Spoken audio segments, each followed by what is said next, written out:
SmarmBros!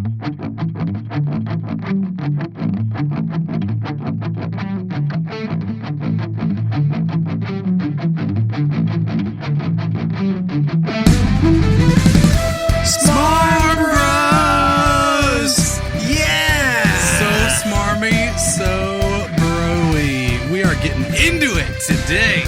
White privilege! We don't talk about something. We talk about...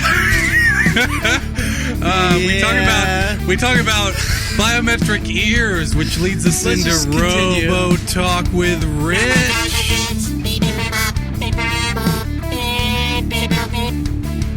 Anyways, so teaching new things, learning new things, going to college, going to school. What do you guys think about it? What's the deal with homeless people? You know, homelessness it's a thing that happens and everything. And then we take the data into account for how to live your life. So we give you guys a good lesson on data and statistics and how testing science is flawed, everybody.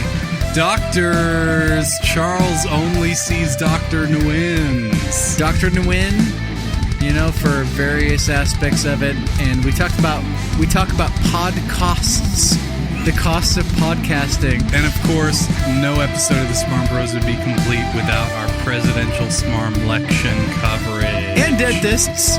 So, hope you guys enjoy this SmarmBros. Drink it up. Another day, another dollar. We're doing it. Yes. The SmarmBros method. We're starting out with yerba mate. We got the stevia vanilla extract. I've got the vodka. Waiting. We don't have any, we're going a little bit off book. We don't have the Tito's. Unfortunately, sorry, Tito's. We love you. If you sponsored us, maybe we would get you back. But I think we have a better brand anyways. Make sure you're right up on that microphone, right up there. Like, give it a nice. There you go. Yeah. I'm working on it. I'm working on the new. You'll get it. The new that looks mic, good. That's what you the want. New mic Neek. See that waveform you got going right the there? Mic Neek. That's what you want to get going. Oh, okay. I'll watch my waves. I'll make sure it stays good. Just be comfortable with it, though. If it's not comfortable to do what you're doing right now, fuck it. Hey. That's what I like to say. You know what? I want it to... You work so hard on the production of this whole thing and spending 100% of all the money on all the equipment and doing 100% of all the work required for it to happen. So I figure I'll do my part. Also the catering. Yeah, I'll do my part. I'd spend 100% of my money on the catering. You're the income, you're the breadwinner in this podcast now, so maybe you should chip in a little bit. I'll tell you what, I'll bring the, as long, I'm not going to buy any yerba mate, but... I got plenty of that left over, though. That's for good. the next, at least, show. Mm-hmm. But probably for the next, 20 shows. I'll tell you what, you want to get into this, okay? I have this feeling you always ask that within the first 5 minutes of recording a show. It's like, you want to get into this? We're going to get into it. Here we go. The gloves are coming off. The gloves are coming off. I'll bring the alcohol next time, okay? I'll bring the mixer. You bring the bag of limes. No. You should just you pick up some San Pelag because it's going to be on sale next week. Just bring some of that because, I'm not going to drink this except for the podcast. So, I might have a drink every once in a while, but I've cut back substantially.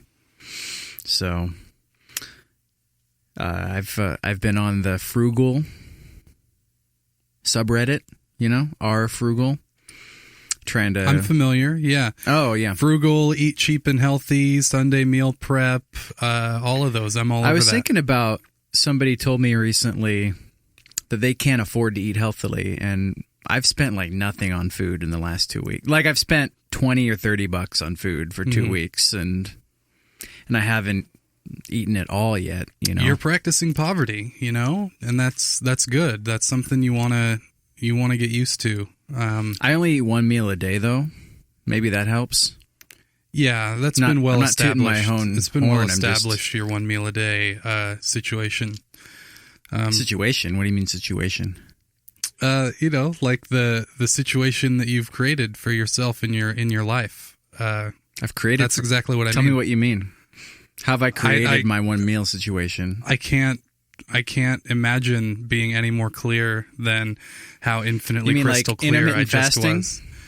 No, I mean, you decided to have one meal a day. Therefore, you created the situation for yourself where you eat one meal a day. I don't know what's confusing about this. Well, no, I mean, I'm only hungry once per day. I didn't create that situation. That's just like how it is, you know? Like what did I do to create that situation? Tell me. You decided that you're only going to eat when you're hungry. Ah, there it is. Mm-hmm.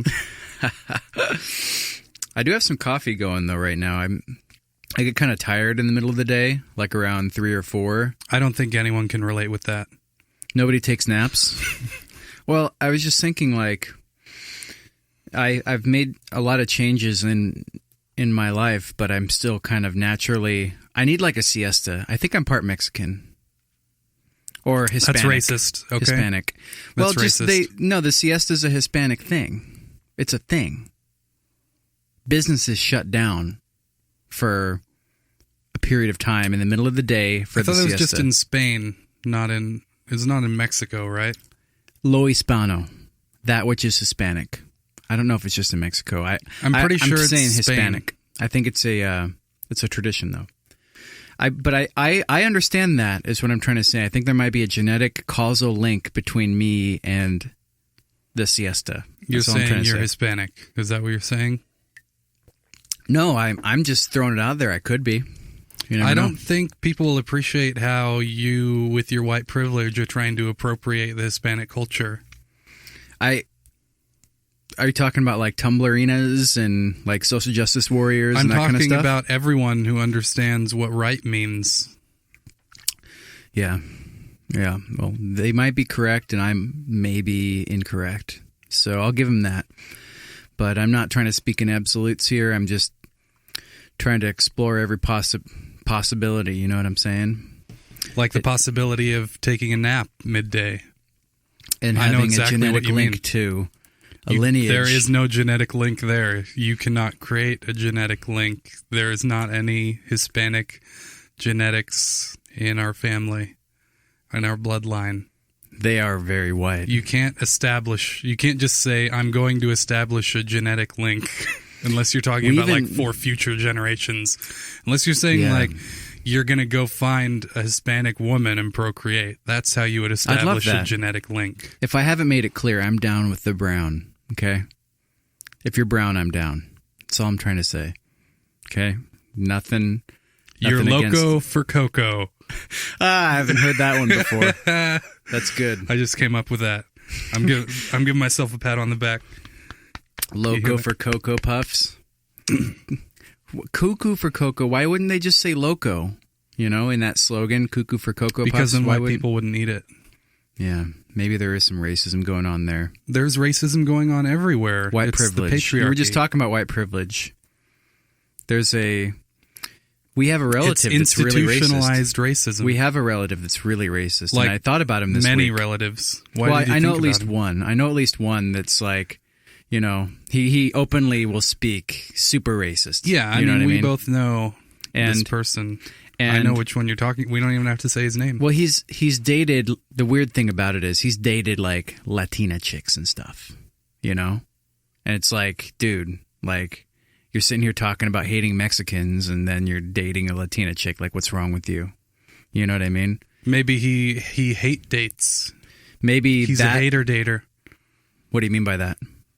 I mean that... Like he only dates people that he hates? Or? No, I mean that he's not actually dating in order to try to establish a relationship for like mutual love and betterment, but he's doing it just to sort of have a dominance over his partner and sort of subjugate them to himself in order to fuel his own ego. Like he's dating her, but he'd really like to like enslave her. Is that what you mean? Sure. Sure or yes? No. Not at all, right?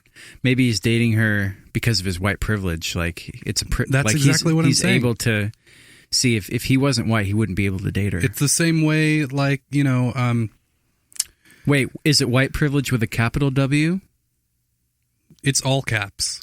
It's totally like caps locked up, caps lock, white privilege. It's yelled. Even when you read it, you have to yell it in your mind if you're reading silently. White privilege! Yeah. Like that? Perfect. You nailed it. Of course you did. It's in your blood. Yeah, can't yell directly into the mic because it'll go, white privilege! It'll distort like that. So I got to go, white privilege! I shouldn't be shouting that in my apartment. I think there's a lot of Mexicans that live nearby. I don't think it'll matter. I'm kidding. You're moving out anyway. I don't know. Well, inevitably, but I could be out of here sooner than I think if I keep yelling white privilege in my room. You know what I'm saying? No, I know there's a puppy or a dog or like a dog that is in that room. Some sort of quadruped animal. Because it barks, I can hear it. But I don't know if there's a human dog? there. Are you sure it's not like a person? Do they just rent out doing apartments like to dogs? Play? What do you mean? Oh, like a furry or a or a like what's a human being that's pretending to be a dog? What? There's a word for that though. It's otherkin, right? Maybe it's an otherkin that really connects as a dog. I identify as a Cocker Spaniel. Identify as part Cocker Spaniel, part Labrador, part Galaxy. Yeah. Please don't refer to me as he or she. Please refer to me as dog or they. Done. I would say done, bitch. There you go. Right? You can't get mad at me because you want to be. Unless it's a male, What do you call a male? Dog. Male dog. I wouldn't talk to. Pitch. I don't know. That doesn't seem to work as nicely.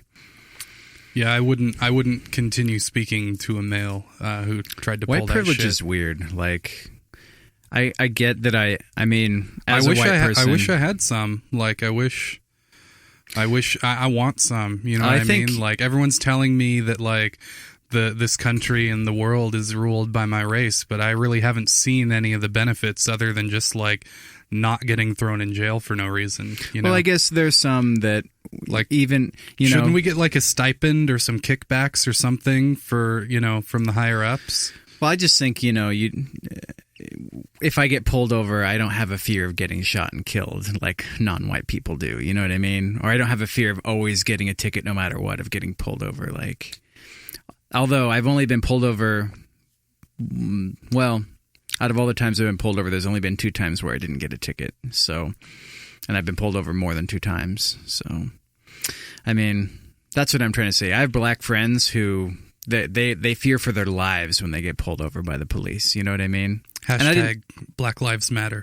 Oh, absolutely they do. Like, that whole thing, people, that's the other thing about all these white privilege and racists that are like, Black Lives Matter? What about white lives, man? White supremacy, hell yeah, or whatever. And I'm just like, dude, the only reason that hashtag is around is because, of all the police brutality against black people and all the racism against black people. Like, come on, man. Fucking nobody cares about your white ass.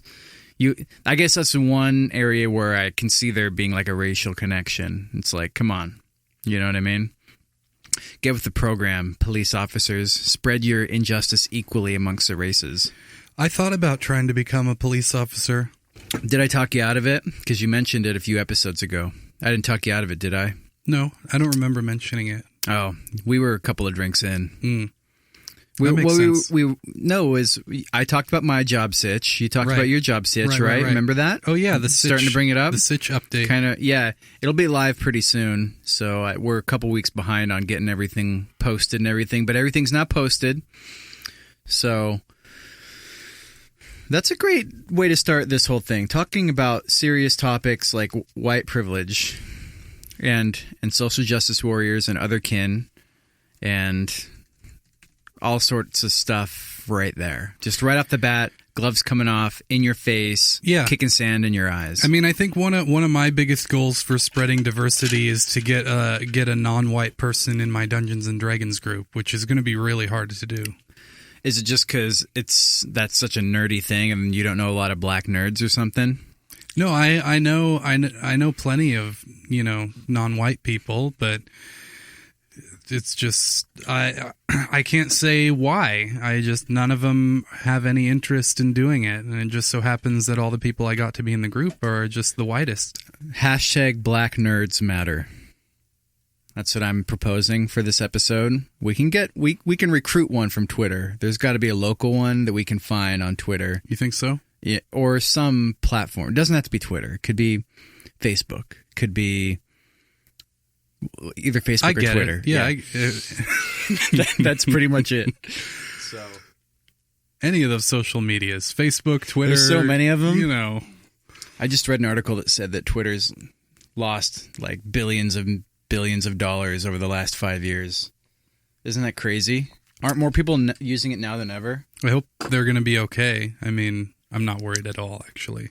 What are we going to do about it, though, if they aren't? You know, if the shit hits the fan, what are we going to do? What do you mean? Like, what do you think is going to happen? Well, we have the SmarmBros handle, and we have the SmarmBros show handle. Mm-hmm. We're going to use SmarmBros, ultimately, you know? Yeah. What are we going to do if that goes away? You know? We're fucked. That's what I'm trying to say. We're fucked. No, there's nothing we can do. Listen. It's over. Calm down, okay? The show ends if Twitter ends. Take a deep breath with me.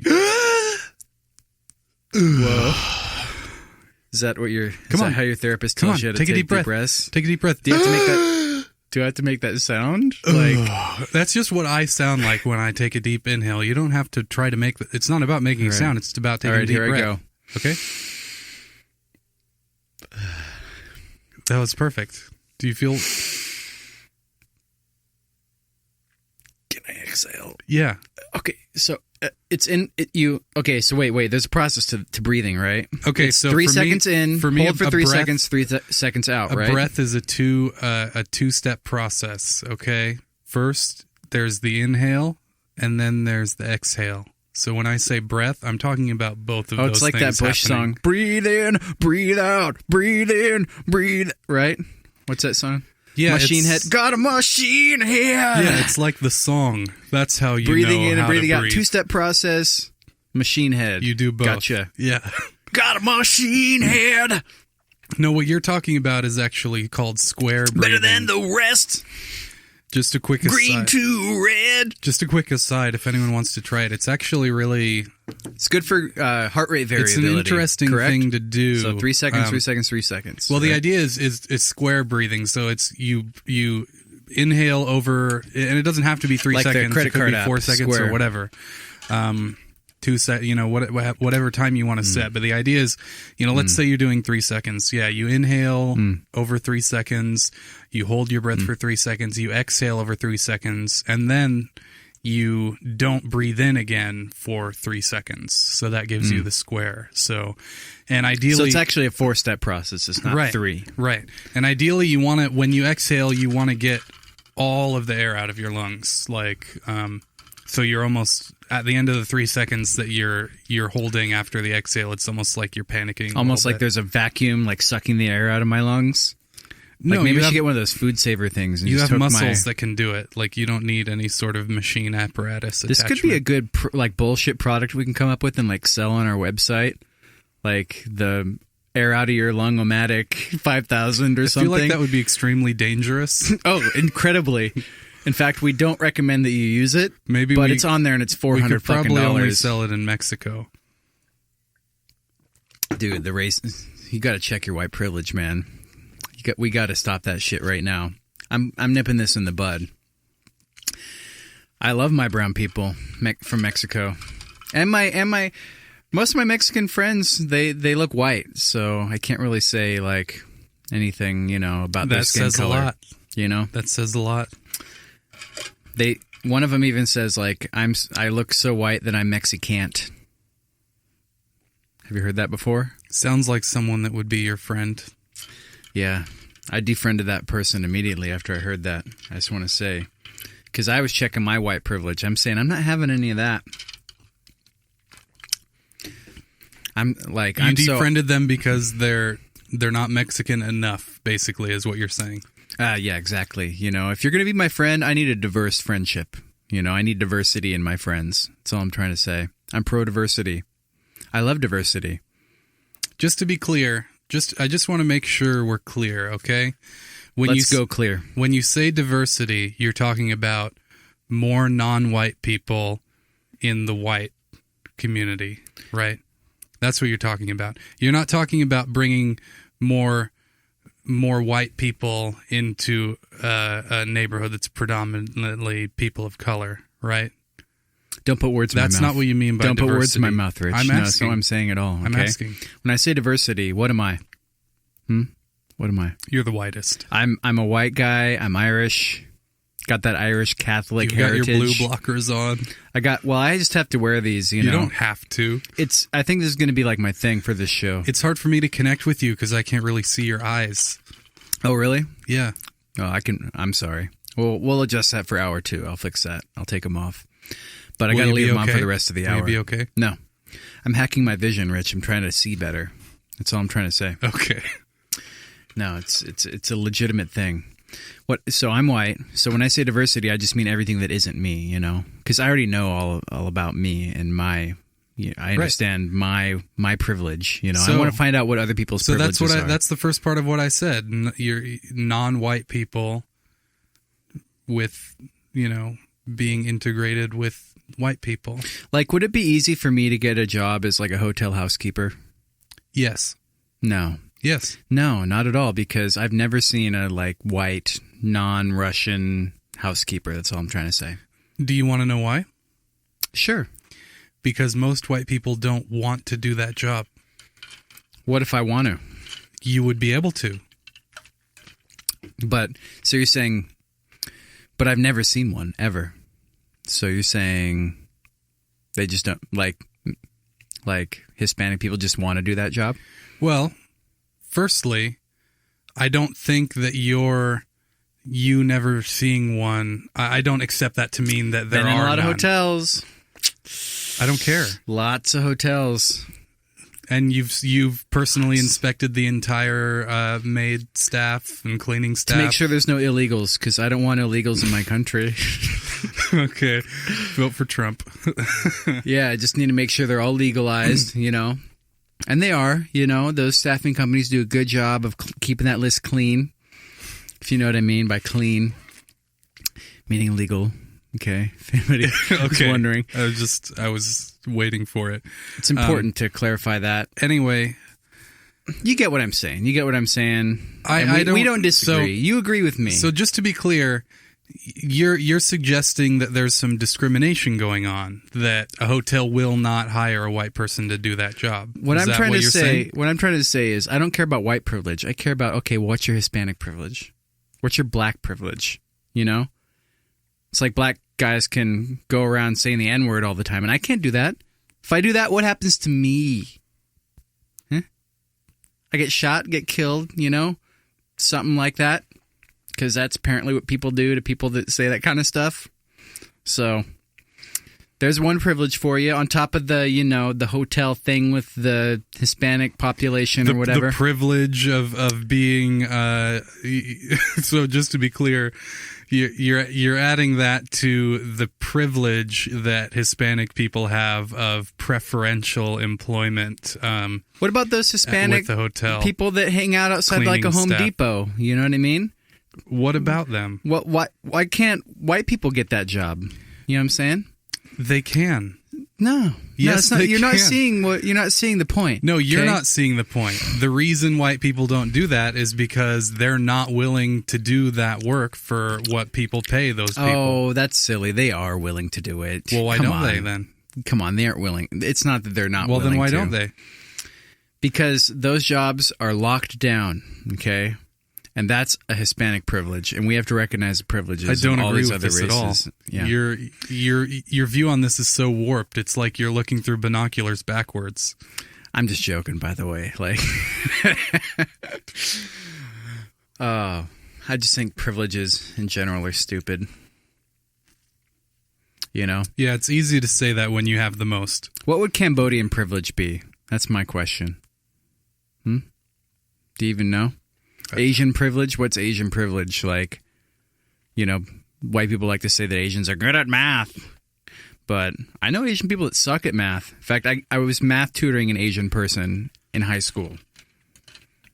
He was Korean, and he didn't know algebra or geometry I don't really, geography or whatever it was. You want to know what I think? You want to know what I think? That's a useless question.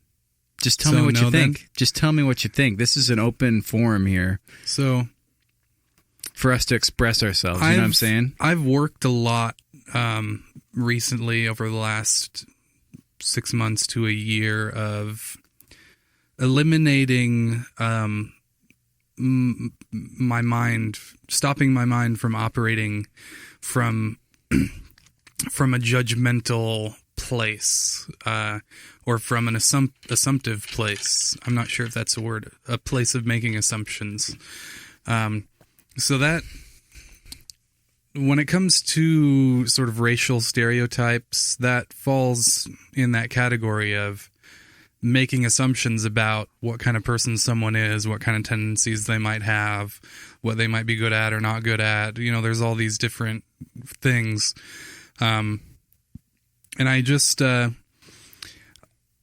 operating now from a place where I'll let people show me who they are, and I don't really make any assumptions about them at all or judgments about them at all. You allow them to open the window to their soul, right?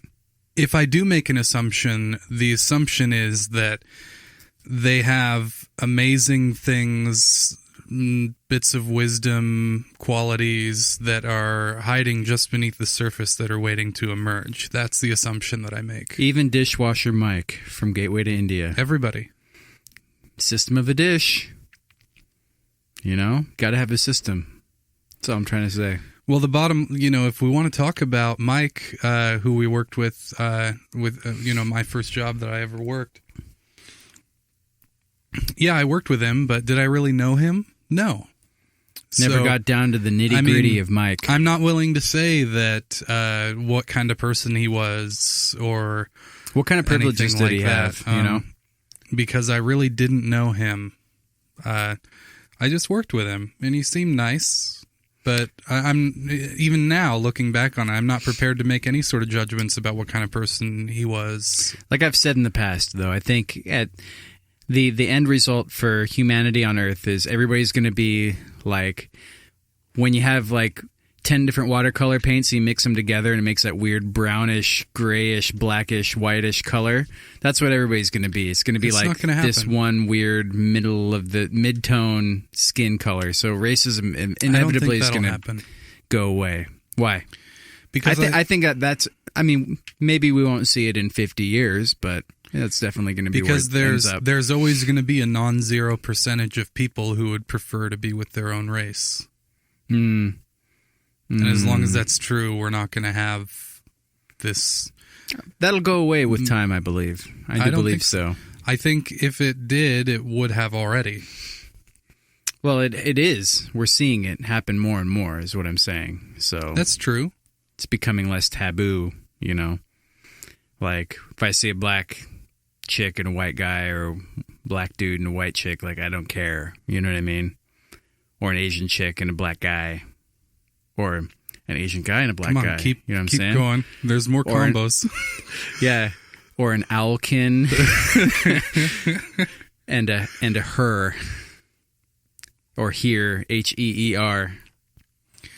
One of the books, the sort of singularity science fiction books I read, posited that in a couple of decades, as people are sort of exposed to the internet at younger and younger ages, and of course exposure to the internet also means exposure to all sorts of weird porn and whatever sort of crazy fetishes you want to have or look into or whatever, that it's just like fetishes are going to be the norm, and it's like people that just want to have regular non-fetish sex, they're going to be the minority weird people. Yeah, that's an interesting take on it. I don't know what I haven't thought about that ever. I'm just gonna be honest with you, ever. So I have no comment on it at all. Well, thank you. I guess let's move on then. Next. Moving on. I mean, it's hard to say what the future holds. You're much more of a futurist than I am, though. I'm not saying this is going to be the way it is. I'm just saying that it's an interesting idea to think about. You're saying that, what am I saying? you just said basically you just said you don't know, you can't predict the future, right? That's what you just said. I can't predict earthquakes. I never said I can't predict the future. But just a couple of minutes ago, you were talking about, all races will go away. It will definitely happen. 100. Yeah. Right. So no, that's a definite. You're a flip-flopper. It's a definite probability. No, I just haven't thought about sexual fetishes. I think that, other than foot fetishes, like we've spoken about on previous episodes. Well, we've spoken about them and how kind of neutral they are or whatever. But no, I mean like having sex with like couches and stuff like that. Like, I don't know if that's going to be something that's like normal. You know what I mean? Like, what do you mean going to be normal? It already is normal. Yeah. It's very normal. Fucking, I get a Woody every time I look at my rocking chair in the other room. That's why I had to get rid of my garbage can. It was just so hot with its opening flap. And it like reacted to you with its motion sensor. I didn't even have to step on it or touch it. Yeah, it's the disconnection was something that really turned me on. Like it's almost like telepathy. Like it knew somehow using infrared technology, of course. I think it's a robot. Maybe it's because it's robotic. I think you've thought about... Robo-talk with Rich. You've thought about fetishes a lot more than you think. I think you just... I think just like everyone, there's still a sort of societal pressure that you can't really explore the things you really want. I just don't have any fetishes. I think that's what's going on with you. Is the problem. I just don't have any fetishes. Like... no role play. Okay. No spanking. No Go tying eat your up. white bread cracker. I'm sorry. It's just how I am. I know that maybe you got the adventurous gene, and I got the stay at home, grow a long beard gene. We're and not just talking about a me wizard. right now. We're talking about us. And I'm since we're bros. Maybe you like are a product of maybe a different, maybe the mailman. Well, maybe you're the mailman's I was a drug creation. baby. Yeah, that might be it. Reminded of that pretty constantly, aren't you? You're a drug baby. You're the drugged one. Mm-hmm. I don't know. I mean, there were probably drugs involved with both of our conceptions and carryings and all that kind of stuff. When you think about it, all these processed foods and all that Crisco is probably not good for them to consume well. Oh, it tastes so good though, you know what I mean? It's just like, it's pure trans fat, but it's the best. It's the best oil to fry fries in just because it's so good. I need to start a Crisco baby support group. Maybe I'm a Crisco baby, yeah. She just ate it by the spoonful, like it was a supplement that she took with her multivitamin in the morning. Prenatal vitamin mixed with Crisco in a blender. With were prenatal vitamins even a thing when you were conceived? Well, that's the thing. Maybe the Crisco was the prenatal vitamin. That was like the back in those days. That's what they had to do. When the era ended, where a pack of cigarettes was your prescribed prenatal vitamin, then the Crisco era took over. Feel better. People still smoke when they're pregnant. I see it posted on Reddit all the time under the subreddit "Smoking Pregnant Women." Or whatever. I don't know if that's actually... It's under the WTF subreddit is when I usually see it posted. But yeah, I've seen it. And you say you don't have a fetish. Well, I don't know if that's... Smoking pregnant women. Is that really a fetish? Yeah. A type of porn film or something, like a smoking pregnant. Sure. No, it just doesn't do it for me. It's just not... I'm not interested in that. I'd much rather not have to look at that. Don't knock it till you try it. It's very disturbing, actually, to think about. And I'm very disturbed right now. Not gonna lie. even just a smoking, take the pregnancy out of one or the other. Let's just say don't take the pregnancy out. Pregnancy porn. No. Pregnancy porn, not gonna do it. Smoking porn, not gonna do it for me either. That's all I'm trying to say.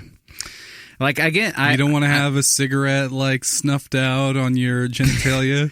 I'm good. Yeah, we can just the only thing pornographic for me about sex is not having a baby afterwards. It's the best feeling ever. It's oh yes, I didn't get you pregnant. Perfect. Moving on. If I'm poor, that's the worst time to get a chick pregnant. You know what I mean? Right? I don't know. I think there's two minds of this thing. No. In one way, if you're poor and you have a child, you have a better chance of getting on welfare and getting more welfare. I have no interest in doing that, though. I don't intend on being poor forever. I intend on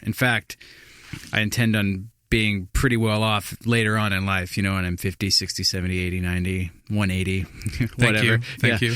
So eventually it'll happen. Like I hit 150 years old and I finally make it. I finally make like more than $50,000 a year. Mm-hmm. Yes. It only took me 150 years. Thanks, Obama. White privilege. That's what it all is about. So, no, I have a friend of mine. She does the insurance policies for the VP of Amazon Web Services, and she told me she's on like a first name basis with this guy, and she's going to set me up to meet him and just figure out what I need to do to become VP of Amazon Web Services later on in life, basically. Which isn't necessarily specifically what I want to do, but I'm going to get to sit down with a VP. This is going to be the coolest thing ever. So that is cool. It is, and I mean, I don't. If I have to go back to school, I have to go back to school. I just need to know what I need to study in school if that's what they really want me to do. You know what I mean? So were you still going to be pursuing the doctor thing, or? I haven't decided. I'm taking this month off to really. To decide specific. Well, I'm not taking it off. Like I'm still actively applying to jobs and everything. I'm happy to do an interview and happy to. Right. I'd be happy to get a job that's good, but I don't know long term what the specifics are going to be. This year and next year are going to determine whether I go back and get an MD or a master's or whatever. That's what I'm trying to say. Is that I couldn't have lost my job at a better time. Because I've been thinking about it for months now, and this just kind of forces my hand to do some deep introspection and figure out what I'm going to do. So great, but it's a weird thing, and I just don't think that when it comes to becoming an MD, like I'd love to be a family physician. I'd love to be. Is it? You just need to add more water. I think. No, just it's add more fine. Water. It's perfect. You take a drink of your vodka drink and you make that face. I don't know what to say other than that. It interrupted my story even. It's the perfect face. Don't worry about it. I would love to be like a family doctor, a physician that writes and does podcasts and tours and writes books and does research and that kind of stuff. I would love to do that because I'm passionate about it. But do I need to be a doctor to do that is sort of the question. Like, do I need to be a doctor to have like that kind of impact on the world or whatever? I mean, if you're gonna, I feel like there's doctors that are either medical doctors that meet with patients, or there's doctors that do like research. I don't feel like there's much overlap there. Well, I mean, there are lots of medical doctors that they give talks and lectures and stuff like that based on their practice with patients and everything. Oh my God. Okay. So I don't know if you've heard about this. What's up? But you seem excited about something. All you have to do is move to China. That's all you have to do. They don't like Americans over there, though, do they? You're completely 100% wrong about that, because China is the hot spot for cashing in on all this white privilege right now. Really? I watched this. Even Americans? Yes, especially Americans. So the thing, Europeans maybe. But. No, the thing with China, I watched a Vice documentary about this. Yeah, you talked about that show. If you're white and American, you're basically like a trophy for like Chinese businessmen and like people that want to people that want to be seen as cool. Like there's people that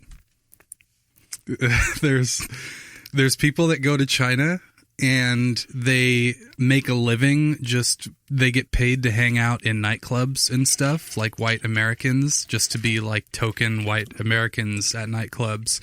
And they interviewed this one guy, and this is what made me excited about this guy who is just a dude. He's like a failed actor that lived in LA for a couple years, and then he moved to China, and he gets paid to give like medical lectures and stuff and say that he's a doctor and give lectures to other doctors about research and drugs and things like that.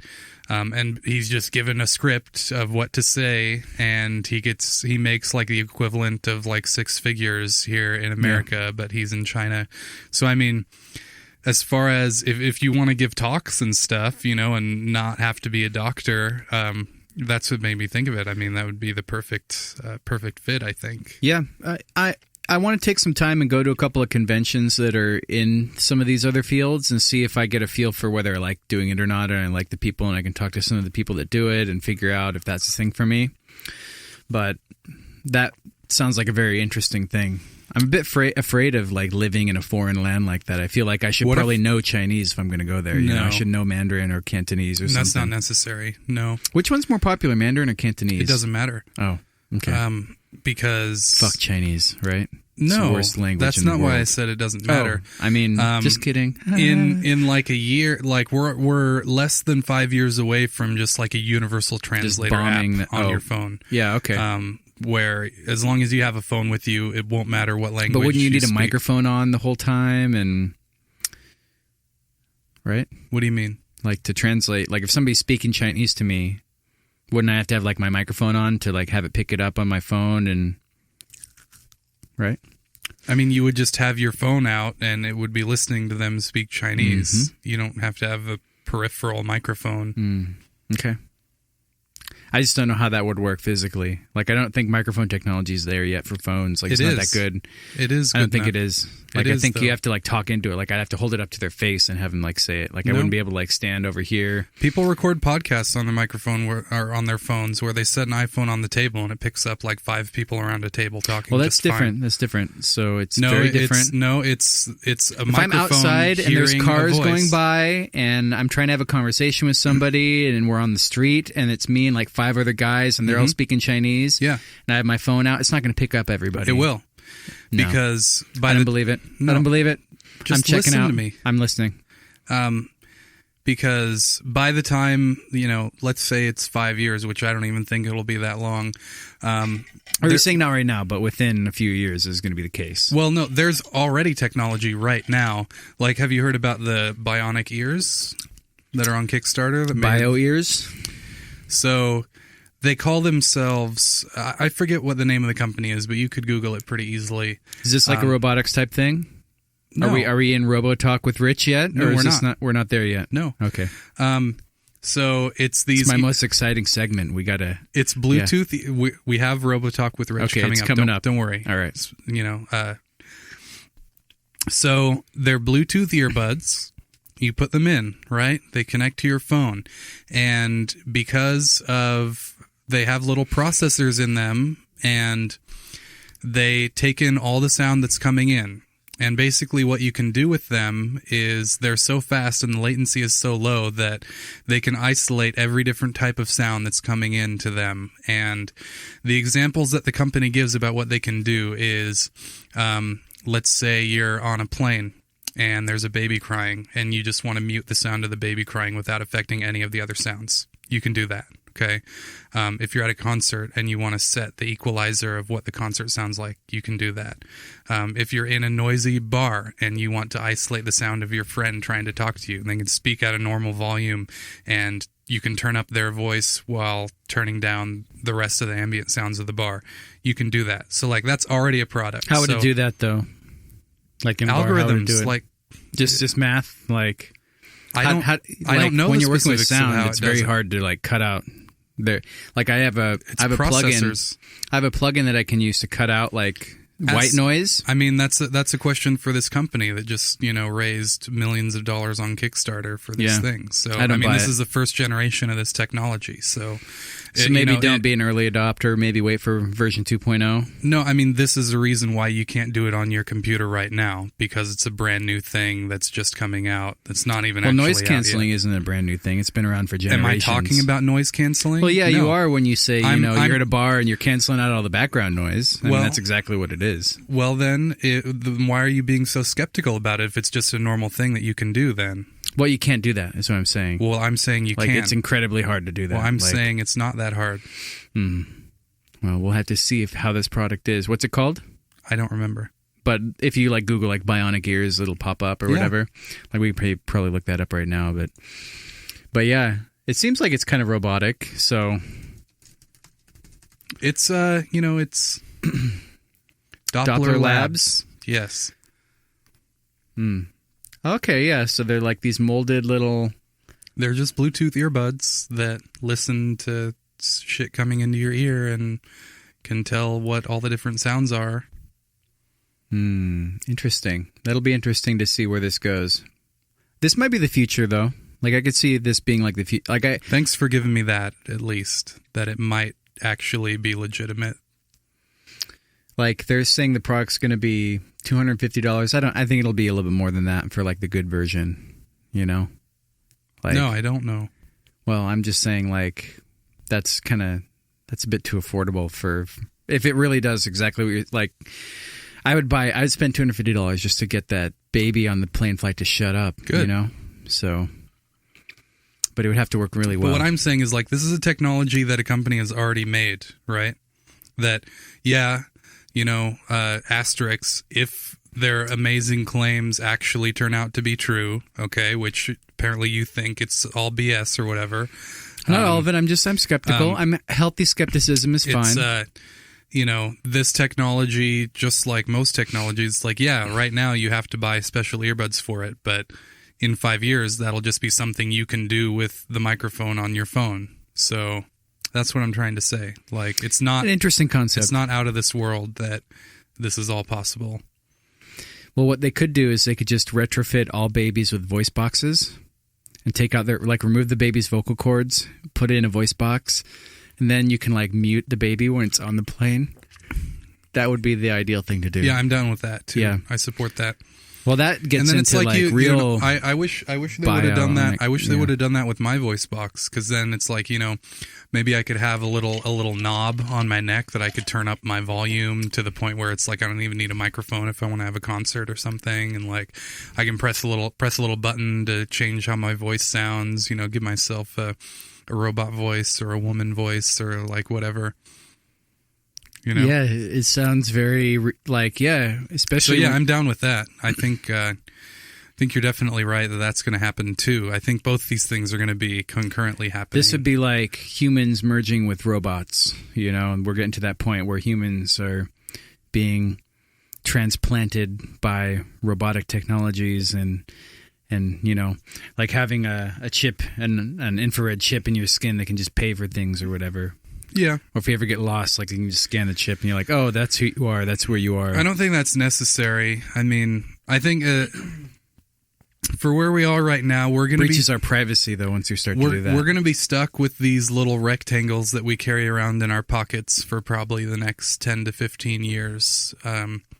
Before the speed and whatnot gets small enough to where it can just be worn on the wrist, or it can be like a pair of glasses, or just like an implant or something. But the HoloLens contact lens. Yeah, but until then, there's no point in getting a chip. I'm not going to get a chip to pay for things in my arm if I still have to be carrying around a phone for everything else. Like, I'll just pay for things with the phone. It just doesn't make sense to me, I totally understand where you're coming from. So do you want to get into RoboTalk with Rich now? Should we do that? Is it time? It's about that time. Let's do it. We're a couple minutes in. All right, here we go. RoboTalk with Rich. RoboTalk with Rich. Beep boop beep bop. Beep boop beep beep beep beep beep beep. All right, that's our intro. We did it. The biggest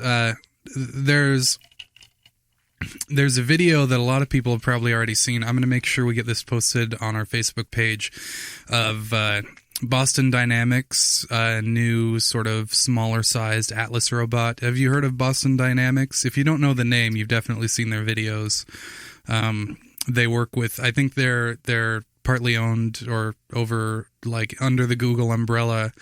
Is this a video where the person like hits the robot with like a hockey stick and it kicks it over and stuff? Yeah. It's a humanoid robot, right? It's got 2 legs, 2 arms, and it's got like a torso. I saw that. That's the Robot Uprising. That'll be like the first video they use to be like, this is where it started, humans. This is what I want to talk about. We shouldn't anthropomorphize robots, first of all. What did you feel when you saw it? So just for anyone who hasn't seen it, part of the video is there's a robot and he's standing there and he like bends down to pick up a box, and this human dude, has this hockey stick and he like knocks the box out of its hands, right? And then it's like, oh, I lost the box. And it like bends down again to pick it up, and he like swipes it out of the way as it's about to pick it up, and it struggles a little bit. Then he like takes the hockey stick and he like pushes it, right?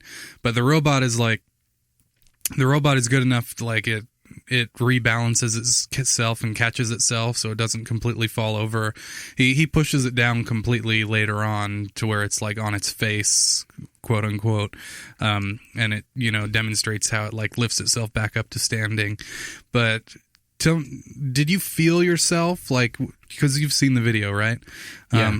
Did you feel yourself at all like empathizing with the robot? Like, did you feel like the person was being mean to the robot? Do you have any of those, even just the slightest inkling of that?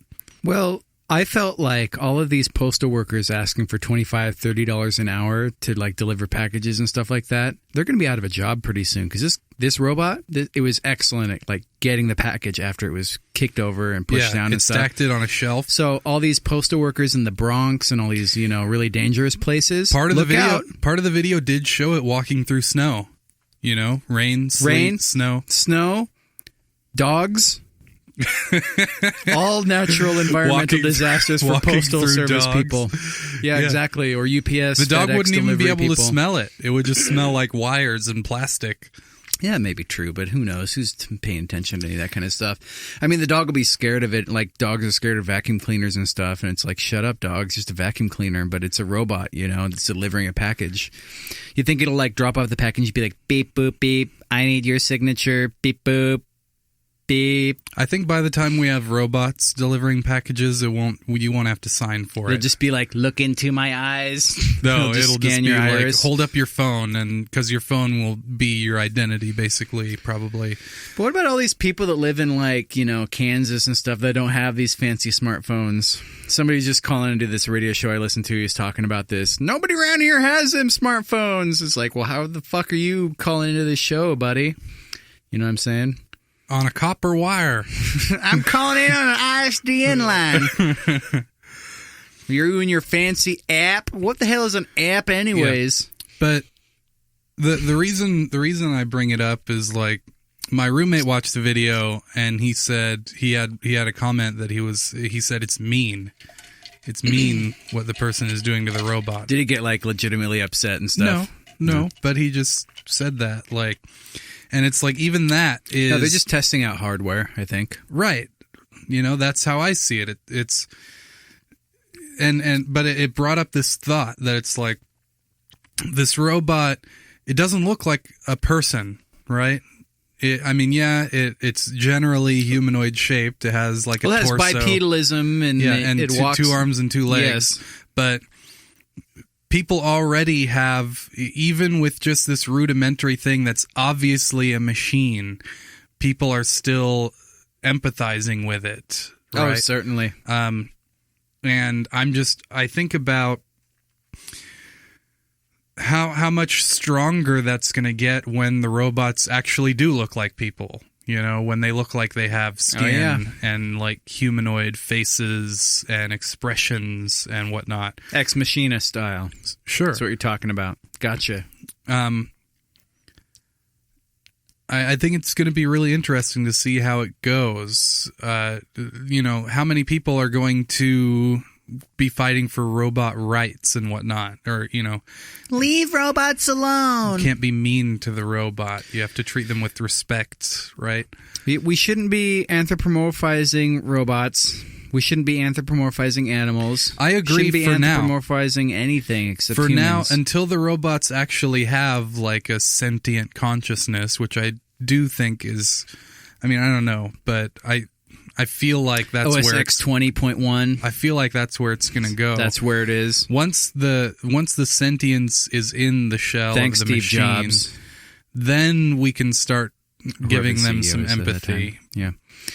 And treating them like their own conscious beings. So you think that's actually going to happen? Like we're going to get to a point where Ex Machina is like real, where there's really like a robot consciousness and that kind of stuff.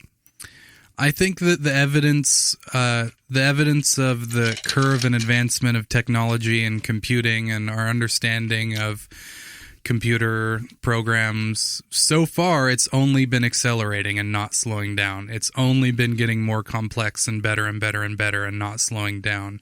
It's been accelerating. So should we put the brakes on it? Until there's some evidence that it's slowing down, or that we're going to be hitting some sort of ceiling, which there has not been any evidence of that yet. I think the only logical conclusion is that we will get there eventually. Are you still going to go back to school for robotics? Is that still on your mind? Have you been thinking about that lately? I am going back to school. These are all questions. But ultimately, I'm not ready to say this is what I want to do, this is what I want the end result to be. I've always had this sort of issue with making a commitment because I feel like I can do anything, right? I am going to be going back to school. I'm going to be getting an Associates of Applied Science degree. Maybe you should start a podcast called Robo Talk with Rich. Like it's its own 3-hour podcast. It might be a spinoff. And you can get like robotics experts on the show. But no, I'm Neil going deGrasse to be Tyson. I'm basically going to maybe not him. I'm basically going to be taking like every science course in order to figure out which one I like the most and then pursuing that. I mean, right now, because robotics it doesn't seem like something that's really necessary to go to school for. It seems like robotics, a hobbyist could be just as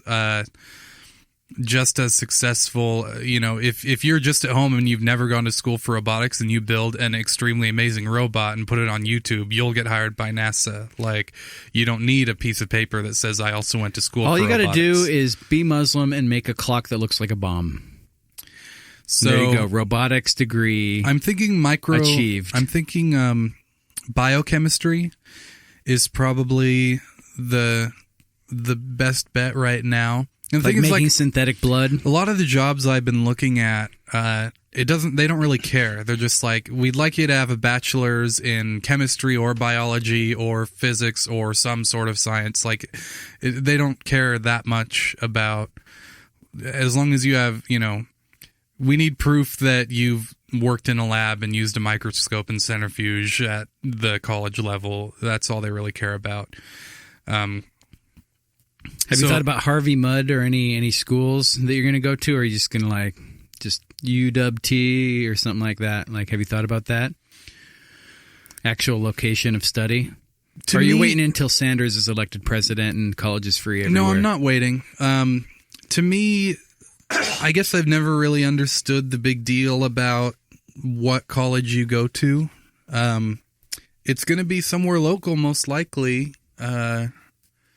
Probably Bellevue College or Tacoma Community College to start off with, till I get my Associates of Applied Science. And then for my bachelor's... TCC, where you want to be down in TCC. Just because going somewhere into out 253 going TCC. somewhere out of state, especially... Oh, it's great. I could be a it's rap just artist. way more expensive. If I'm a resident in Washington State, it just makes more sense to go to college in Washington State. So it's a lot less expensive. If you can get a good deal, I say go for it. I know, man. You know that about me. I'm all about that frugality. Deals with a Z. Frugalness. Get great deals with a G at the beginning of it. No, GR exactly. the number 8 deals with a Z. DEELZ. Mm-hmm. Deals. Man, it's a good time. It's a good time to go to school. It's a good time to learn things. I don't know, though, maybe it's a bad time just because it's so expensive and it's you not really going to have get to cheaper is the problem. You really have to have, I don't know, it's hard to say. Like the housing bubble, it burst, right? Is the college tuition bubble the next thing to burst? Are people going to finally be like, oh, this is a big scam that's way too expensive and, I have to pay back this astronomical amount of money to go. I am rather I'm rather cynical about the whole college system, but right now it doesn't seem like there's anything to be done about it. Like, I think that Khan Academy is the future of education, honestly.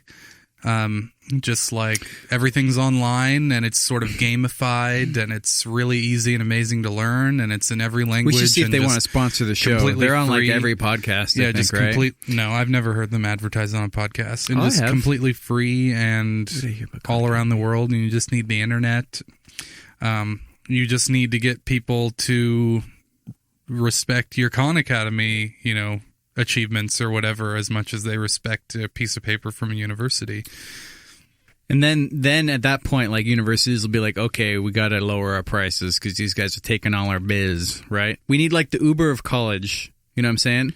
Like the a la carte, like The thing get your is- degree using a cell phone app, or whatever, that is 1/10 the price of college, and it means the same. It means the same thing. I think part of it is there's an issue with professional academics.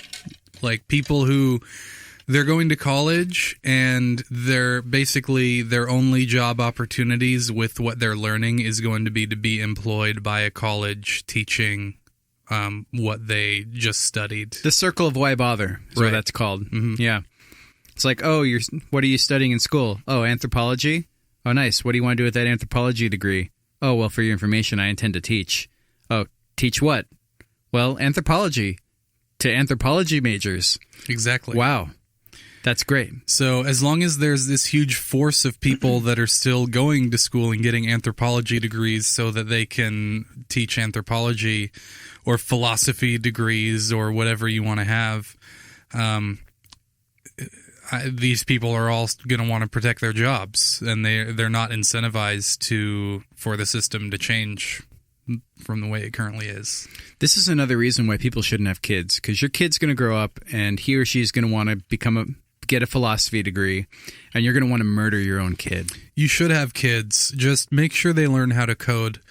Have them start learning to code when they're in elementary school, like 2nd, 3rd grade. Make sure they're on a computer. Make sure they're learning to code, because by the time they hit high school, if they don't know how to code, there's not going to be any jobs for them. Rich, you're giving all this advice for people having kids. How many kids do you have?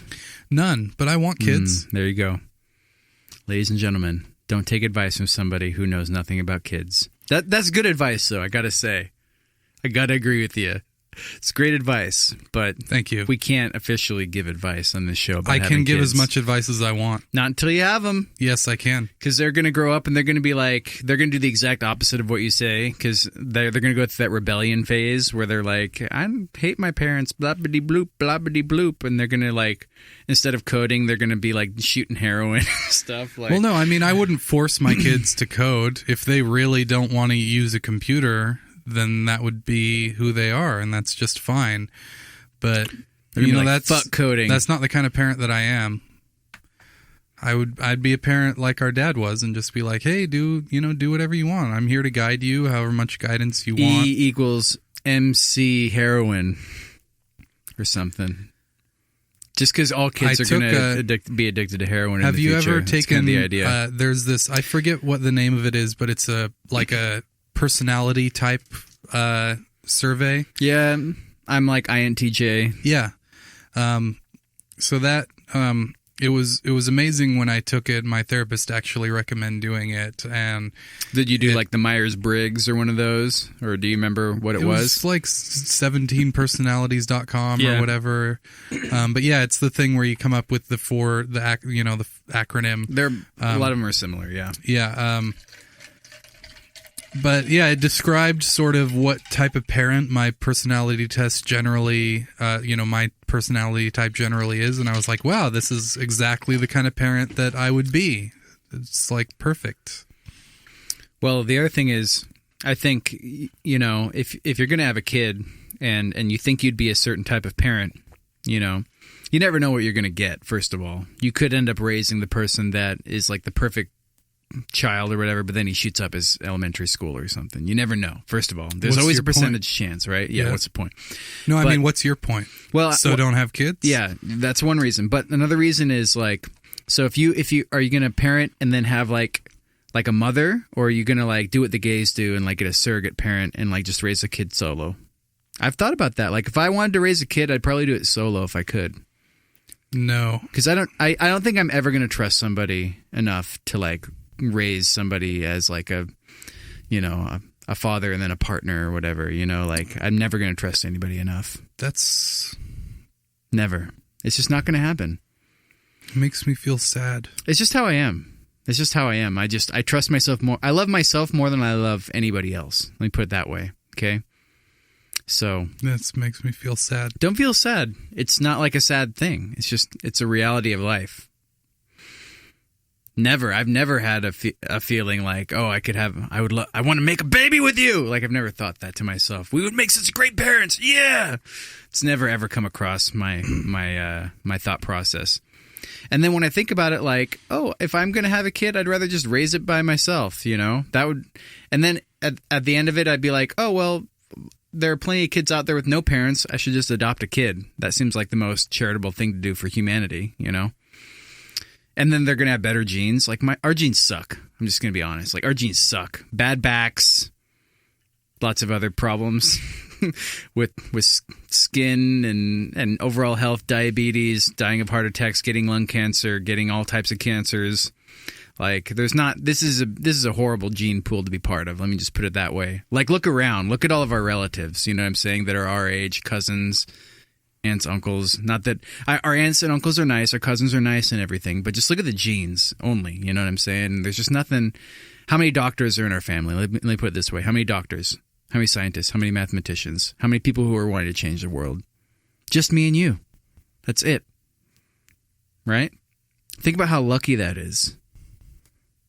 Just think about it from like a statistic standpoint. That's all I'm trying to say. Adopting might be the smartest decision for you. I don't know. Like I'm not claiming to have all the answers. What do you think? Have you thought about adopting if you're going to have kids? When I was... do you need a parent? Do you need like a partner? So let's start at the beginning. That was the first question I asked. Do you need a partner? Second would be, would you... didn't really leave any gaps in adopt there or not? Would you, would you get a surrogate parent and just go solo? Like, what are your thoughts on those 3 or 4 things? There's a lot of conflict here. I definitely would want a partner.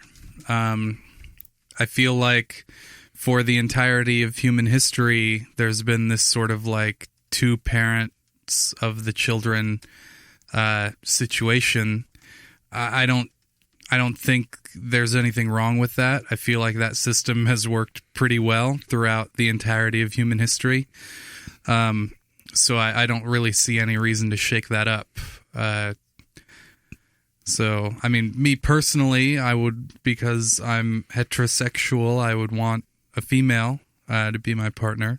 But we're in the middle of a paradigm shift. There are more single-parent households now than ever in the history. And the problem with the single-parent household currently is that it's usually not due to choice. It's usually due to breaking up with the other person or whatever. Right. And there's a first generation that's raised by single parents. The other thing is there's a first generation where it's caused so many problems. Like, it's insane how much problems that's caused. You're being serious, right? Yes. Oh, yeah. Well, the thing that caused this is, we now have, with social networking, we have easier access to people now than ever before. Our grandma didn't have a Facebook profile. She didn't have 9 different email addresses. Okay, 3 or 4 of which end in 6969. We're going to disagree on she this. She didn't have bikini pictures posted every other day on her Instagram account. We're going to disagree on this pretty violently here because this is the real reason why single parenthood has happened is because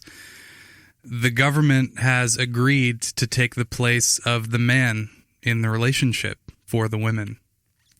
So, for example, in the past, when you were gonna sleep with someone as a woman, you really needed to make sure that this was a person that you were okay with committing yourself to and having a child with, and because they were going to need to support you for the rest of your life and support your children for the rest of your life. And if you chose the wrong man, who ended up being a loser and not able to support you, you had to move back in with your family, like your parents, and like your life was over. And also not just that, but also you were shunned from any community you tried to join. All your friends would like disavow you because you divorced your husband or whatever it might be, right? Or because you chose to marry a man who like was not a real man that could provide for his family, right? So once the government stepped in and said, it's all right, it's okay, you can get on welfare and we'll get you a house, we'll give you the money you need to supply for your children. And so if you don't choose the right man, no problem. No big deal. Get rid of him and we'll take care of you, right? That's what Big Daddy government said. So you don't think the access to Tinder and the extra email addresses and the bikini pictures on Facebook the ease of access to all these other men and women has anything to do with it? I do, but because I agree with everything you just said. But sure, that's way down on the list of causes, because single motherhood was on the rise by tons of percent, before Facebook was invented. Single motherhood is a product of the welfare state that we live in. When did child support begin? It's a history of child support. Not of the internet and social networking. I mean, I agree. What you're saying is a problem, and does contribute to it, but what makes it possible is not what you're saying. What makes it possible is the welfare state. See, so 1992, I'm trying to see if there's any 1980, 1970s, 1960s, 1950s. So this wasn't around until like the 1950s, it's saying. So, yeah, that might be interesting. No, I agree with everything you just said, but I think it's like this melting pot of reasons. I mean, Tinder. Like, seriously, is there really, like, Tinder? Like, just knowing everything that you said, sure, but, like, would you really want to be in that kind of environment with something like, Tinder around? What do you mean? What kind of environment? Just, like, knowing, like, you're like, the dating scene and, like, we're in a paradigm shift of, like, people just being more freer than ever to just like do whatever. I think people do whatever they want to do when they want to do it these days. So if you want to cheat on your partner, you're going to cheat on your partner. You just don't care. To answer your question, it's not like hold on. Like if I'm a woman and I'm with somebody, like now more than ever, I don't care if I'm going to cheat on them. I'm not thinking in the back of my mind like, oh yeah, the government's going to take care of me no matter what. Blah blah blah blah. No, there's just like I don't think about that anymore. Just because. It's way easier now than ever to cheat on my partner just because I have all these people sending me dick pics every day, even though it's like totally unsolicited or whatever, so that I know that there's some before, like you said, like there was, there was always going to be the fear of, you lose your partner and sure, you're shunned from the community. You don't have all this financial backing and all that kind of stuff. But now, like, if you get dumped by one partner, you can get picked up by another partner like that. No problem. Like super easy. That was a big problem before, I think, too. Not just all the other stuff you're talking about with community and all that fun stuff. Personally. It's a melting pot of all these things, I think.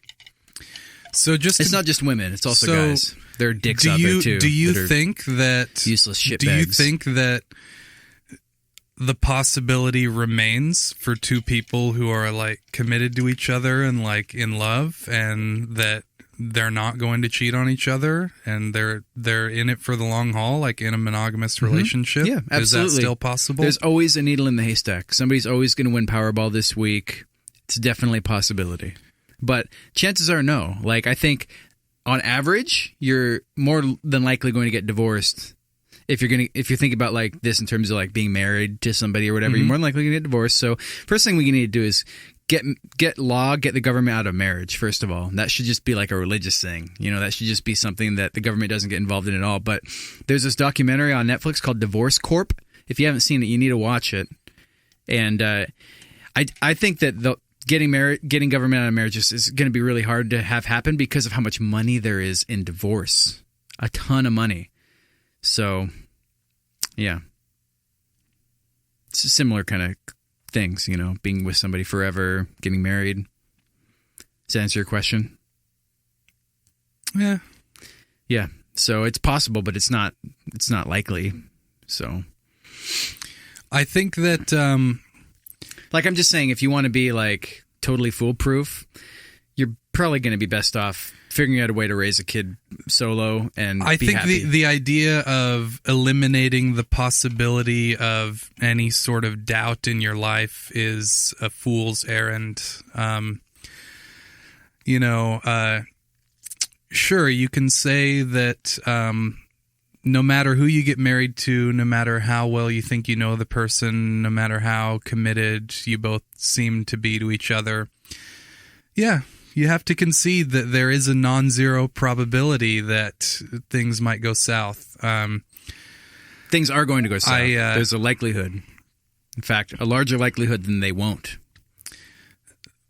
Right. Based on statistics. So, but I think that saying that therefore it's not worth even pursuing, I'm not really there yet. I think that with everything you're saying, basically all that means is that we as men need to be much more vigilant than we ever have been in who we choose as our partner. And that's that's all that means. Yeah, well, I'm not saying don't do it. You can do whatever you want to do. You know what I'm saying? I'm just saying, like, there are certain... You sound really like you're saying don't do it. I've thought about it a lot, but there are certain ways you can be totally foolproof in this whole thing. Like no, there's not. If you want a kid bad enough, you will... And you want that kid to be raised the way you want it to be raised and have no interference from anybody else, the best way... You can't say that the best way to do it is to do anything other than do what the gays do, get a surrogate, raise it by yourself. You don't have to be gay. You can just raise it by yourself. You know what I mean? It's like raising a puppy dog. If you're a dog trainer, you're going to know how to train your dog better than you are anybody else. How would the logistics of that happen? Like, you would just have to have a job where you work from home? Nope. Nope. You can put the child in daycare if you need to. So that means they're not being raised by you. They're being raised by the daycare people. Well, that's already happening is what I'm saying. But they're not being raised by the daycare people as well, though. They are. Not necessarily. What if you go to one daycare? What if you go to one daycare place for this year and then another one? Then they're being raised by a bunch of different people that aren't you. Well, you could then make that argument for like the school they go to. You don't get to shut off the child's the child is going to connect with the child is going to connect with whoever they're around the most. The daycare is just a social circle similar to like what school they go to, though. So it's like, okay, well, you can only control so much. You're not going to homeschool your kid. But there's a reason that children go into school after a certain age, right?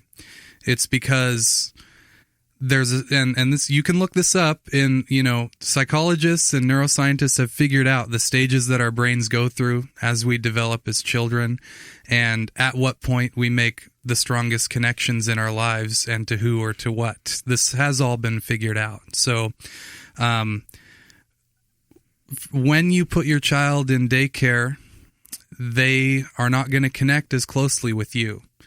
And the thing is that when they're not being raised by a parent at home, the dynamic that they have with their parents is a lot different, right?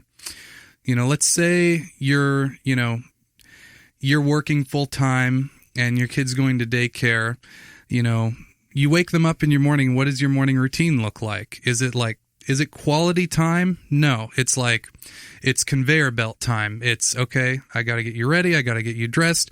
It's boom, boom, boom, bulleted list of these things we have to accomplish. It's not spending quality time with your child in the morning. It's checking off the things on the list that have to happen in order to get you ready to be dropped off at daycare so that I can be at work on time. And it's sort of the same thing at the end of the day. And then, so the amount of quality time you get to spend with your child is severely reduced, real, unstructured, bonding time with your child, where they get to bond with you and you get to bond with them. So throughout the day that they're not with you, the bond, during this time in their life, their brain is in the part of its development where it's making super strong bonds. So it's going to be making super strong bonds regardless of what environment it's in. So if it's in a daycare environment, the super strong bonds that it's going to be making is going to be with their peers, not with you, their parent, right?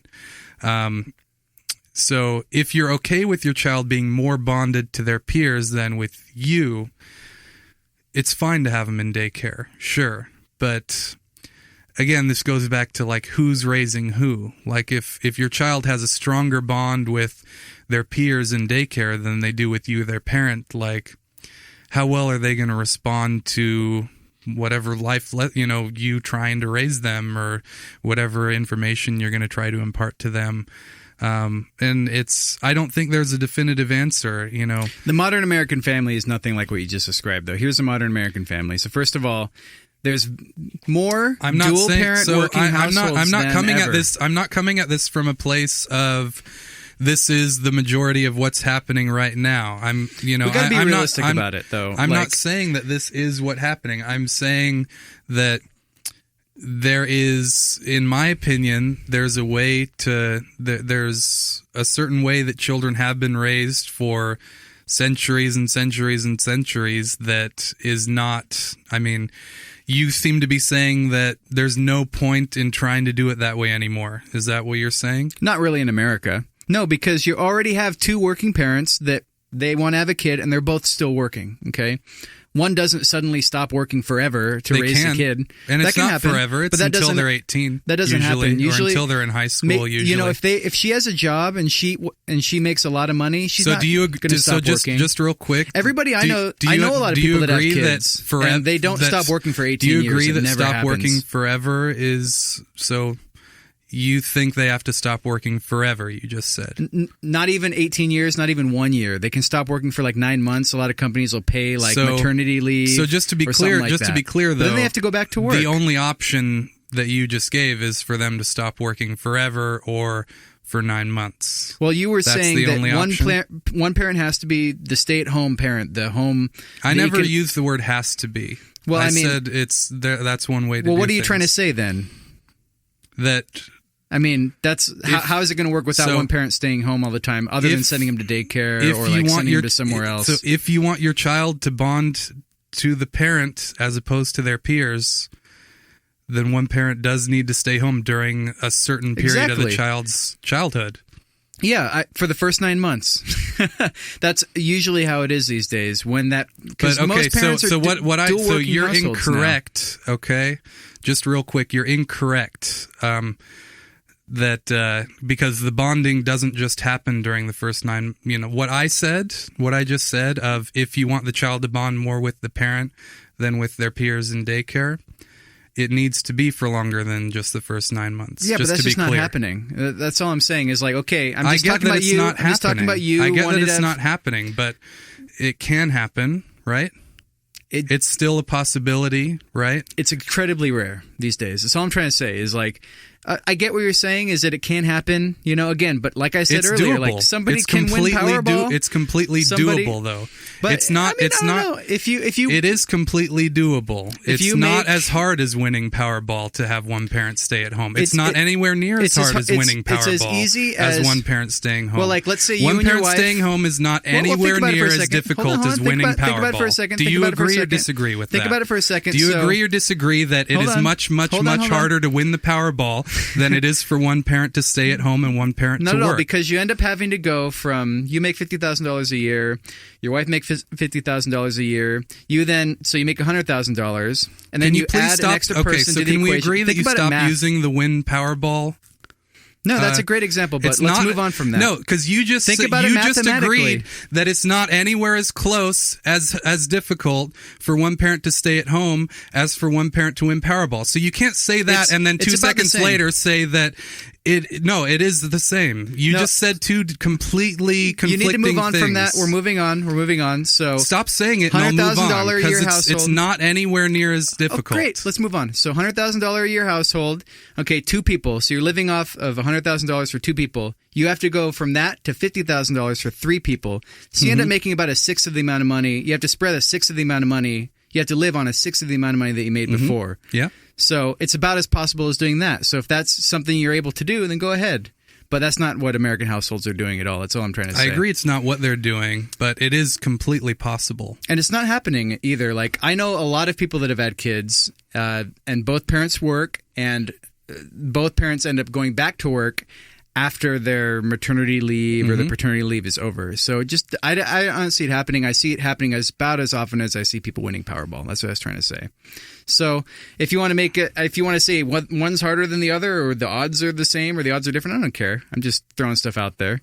But at the end of the day, you're just saying words. You don't care what the implications of them are at all, or that's what whether this they make podcast sense is all or about. not. Okay, that's what this so let's podcast just is all drop about. this topic then, because it is like a serious topic that matters, and I'd rather you not just be so like flagrant about it. Well, I don't think it's, you now have to spread $50,000 across 3 people instead of $100,000 across 2 people, It's about as easy as doing that. So if you can figure out a way for that to work mathematically, obviously be my you guest. can't fathom the possibility of that happening, right? That's basically what you're saying. No, it's just incredibly you can't rare. figure out any way that it could possibly be done, right? It can be possibly done if you make a lot of money. No, let's use the situation you just said, though. Not changing it all of a sudden to make it possible. No, I don't think that. I definitely couldn't live off of 1/20th of my income. I'd have to live in basically a nomadic lifestyle. I thought it was 1/6. Now it's 1/20th. 1/20th, 1/10. I mean, whatever the number is. So. Okay, forget it. Well, I'm just thinking about how much money I make. I didn't make $50,000 a year, so it's like, yeah, it'd be a lot less than that. So it would be incredibly hard. So you do what you think is best, and I don't think that's the best decision. I think that's actually one of the worst decisions you could possibly do in America. Maybe if you move out of country, maybe to a country where they're not so Americanized, they're not so hip to our governmental proceedings, and maybe a country that doesn't yet have Tinder or isn't super into social networking yet. Your chances of that working are way higher. That's what I would say to that. So what countries are like that, though, is the real question. Do you know of any? Or would it just be every country is Americanized at this point? Maybe the Philippines, you might have some luck there. I mean, I don't have the statistics to back it up, so there's some research I can't really comment on it. No, I think there's definitely some research that needs to be done before you decide to, shack up with somebody and start having kids again. The other thing is, in America, most people that I know that have kids, they kind of regret it. They always start off by saying, look, I love my kid. I love him more than him or her more than anything in the world. But if I had to do things differently, I would have, I wouldn't have had him or whatever. I would have, pursued my dreams or something. So I think as far as having children is concerned, we can have children when we're 50 or 60 or 70, It doesn't really, especially if we're going to live longer, like we've been talking about so many times on the SmarmBros podcast. So getting serious today. Your mic clipped for a whole minute straight when you were yelling into your microphone. It was beautiful. Yeah, it was really hard to stem back the tide of bullshit. Well, math isn't bullshit. Data isn't bullshit. If you can make your life work, on 1/6 of the, you're comfortable making, a certain amount of money, and then you have to trim that back significantly, it just from just one aspect, just the financial aspect. If that becomes hard, imagine what that kind of toll that's going to take on your emotional life. Imagine what kind of toll that's going to take on your ability to keep your relationships together, to keep your head straight. You might have to cut back so much that you wouldn't be able to go to therapy anymore, or you wouldn't be able to, do a lot of the leisure activities you would have been used to before. You wouldn't be able to contribute money to your retirement fund, so forth and so on. It gets incredibly more complicated than just, this one thing. So when I say, making 1/10 or 1/20th or 1/6 of your income, it's you end up having to cut back way more than just what your income is. You have to cut back in all different types of areas and everything. I do agree that it is incredibly more complicated than either of us are able to understand right now. Well, how about this? Okay, so you have a kid with somebody, right? And then immediately after having the kid, she breaks up with you or divorces you, and you have to pay child support. What's your goal right now? Well, just think about it. There are so many I'm just trying to paint the nightmare, okay? So with every decision in life, it's important to, at least for a moment, paint the nightmare, decide if that's worth it to you after painting the nightmare. Just because a nightmare is more real than we think it is, okay? Especially when it comes to this kind of thing, you know? There's financial nightmare, but there's also, and there's, you know, economic nightmare, and there's, you know, actual nightmares. I concede that it is definitely possible for things to go horrendously wrong in the worst possible way that it can, so we can move on.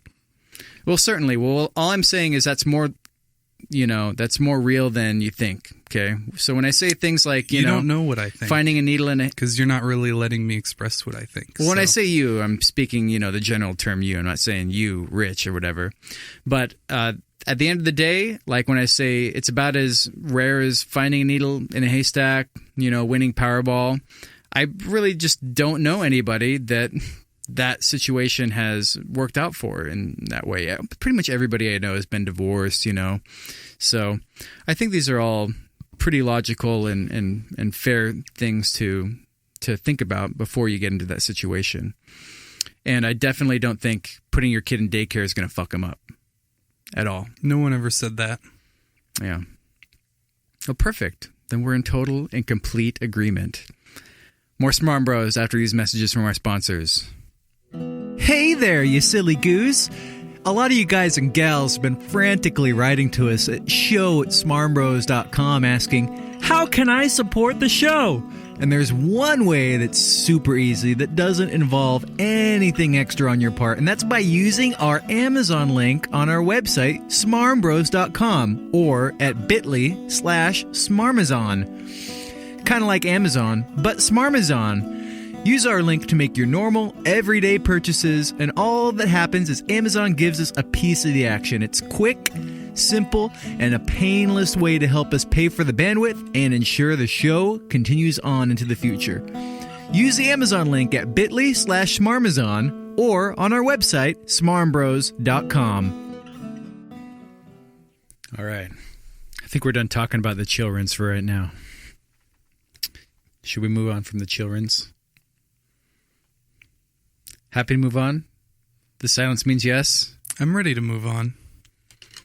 How about this? So how about we haven't got a cutback, making cutbacks. So we've officially made the switch. You mentioned this, I think, at the beginning, but we didn't really elaborate on it. You know, when you and I do the show, the typical setup involves some sort of beverage, you know. And today, what do we got going? We've got a cutting board. We've got a cutting board with a large our small chef's green knife. our small green ally. We've got the chef's knife. We've got a squeezer for the limes. Yes. To squeeze, you know, you cut it in half, you squeeze it into your drink of choice. Hashtag lime squeezer. Yeah.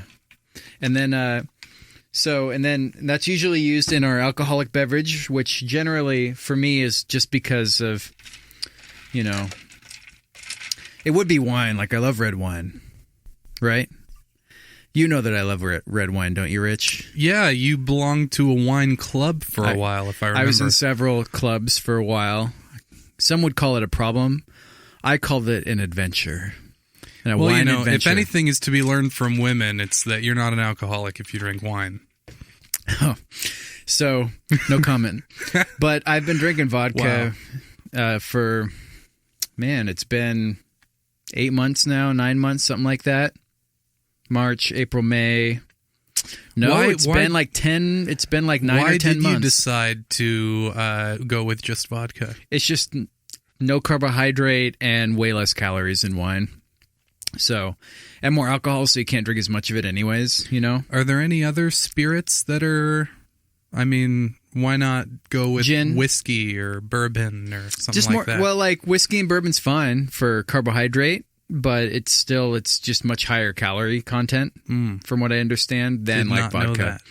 The other thing is, you know, if you're concerned about like mold toxins and mycotoxins, you're still okay with whiskey, but you're better off with gin or tequila or vodka. Those are kind of the three spirits or whatever. Is it because they go in barrels? Is that where the mycotoxins come from? I think that's part of it. I don't know where they come from. I just know you can test them in a lab, and I know which ones are higher on the scale or whatever. But I'm not too worried about mycotoxins, so I eat some foods that have them. What's the deal with mycotoxins? They're just mold toxins. It's just another.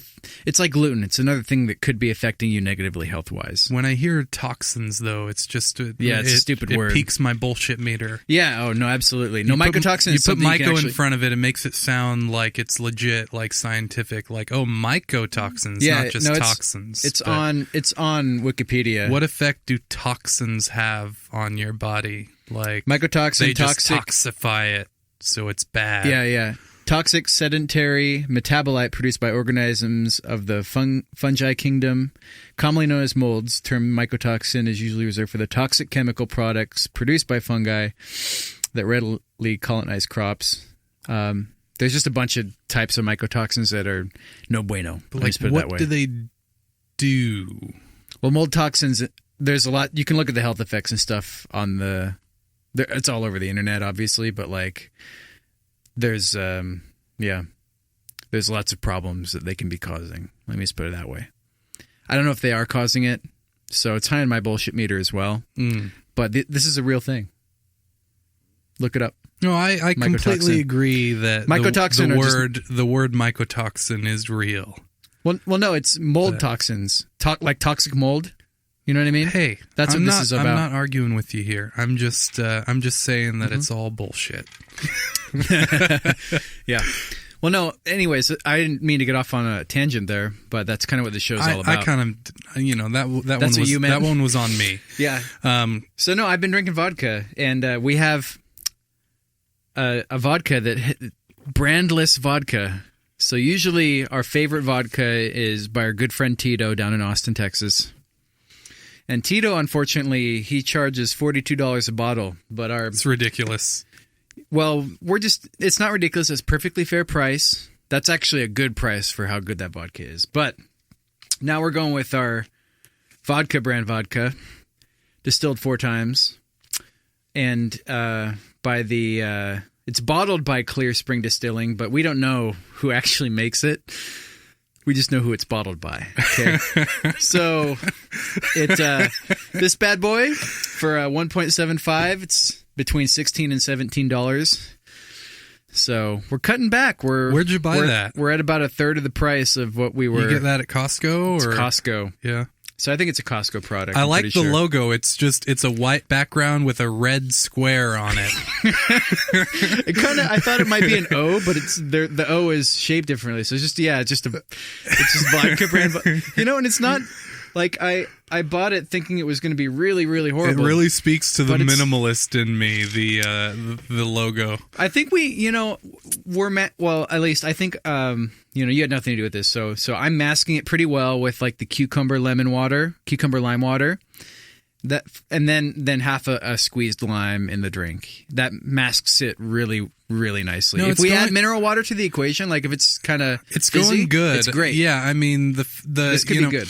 When we started the podcast, I thought that the lack of carbonation in the vodka drink was going to cause some serious angst, but it's been going just fine. Well, I gotta say, for our last podcast, show number 4, we went sober. We went totally dry. There was no alcohol involved, and I could tell you were just like out. Like it might not have been because of the lack of alcohol, but it definitely played a part. Yeah, it played a huge part, and you were just like you were not feeling it. You wanted to cut it. You were like making the cut sign to me like within hour 1.5. And we cut it short, but we didn't cut it. We don't need to go that long. We could cut this show right now, and I think we'd have great amount of content. Well, the other for this thing week. is, let me just say that. The other thing is just like I didn't have much to report.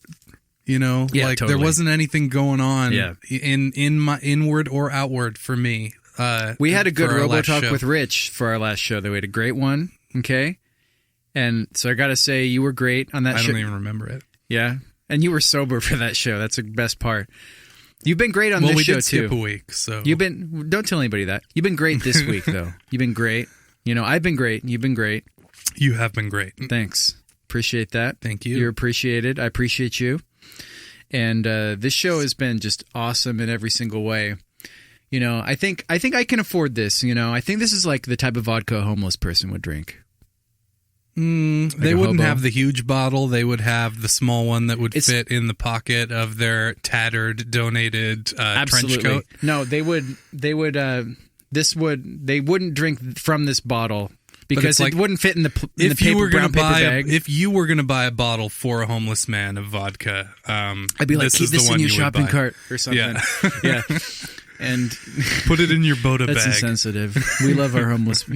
I hope that I hope that homelessness is like it gets a cure. I hope there's a cure for like AIDS. Like I'm not trying to say homelessness is like AIDS. I'm just saying I hope that there's a confession cure for time. it. Confession time. I've never given a single cent to a homeless person. Good for you. No. Oh well, I mean, giving them money just feeds the addiction, though. Like I don't think that giving them money is going to solve anything. You know what I mean? It's a bad first of all, it's a bad investment. Okay, it's not an investment at all. Well, anywhere you put your money is an investment. You got to think about it as an investment in yourself. You buy food, you invest in yourself. But charity is not an investment, right? Well, I give money to my friends. If I have a friend that's homeless, I'll be fine with giving. I'll be fine with giving money to them. Well. Yeah, that's different. I have given you money when you were down on rough times, so don't say that, first of all. But first of all, don't say that. Never again, though, right? But yeah, never again. Never ever going to happen again. But the other thing to keep in mind is just like, that's my problem with the homeless, I guess, is I don't know this person. I don't give people that I don't know money. That's it. You know what? Simple as that. Quick thing. It's not about whether you're homeless. I'm going to ask you to shut up for a second not. because I want to share something, okay?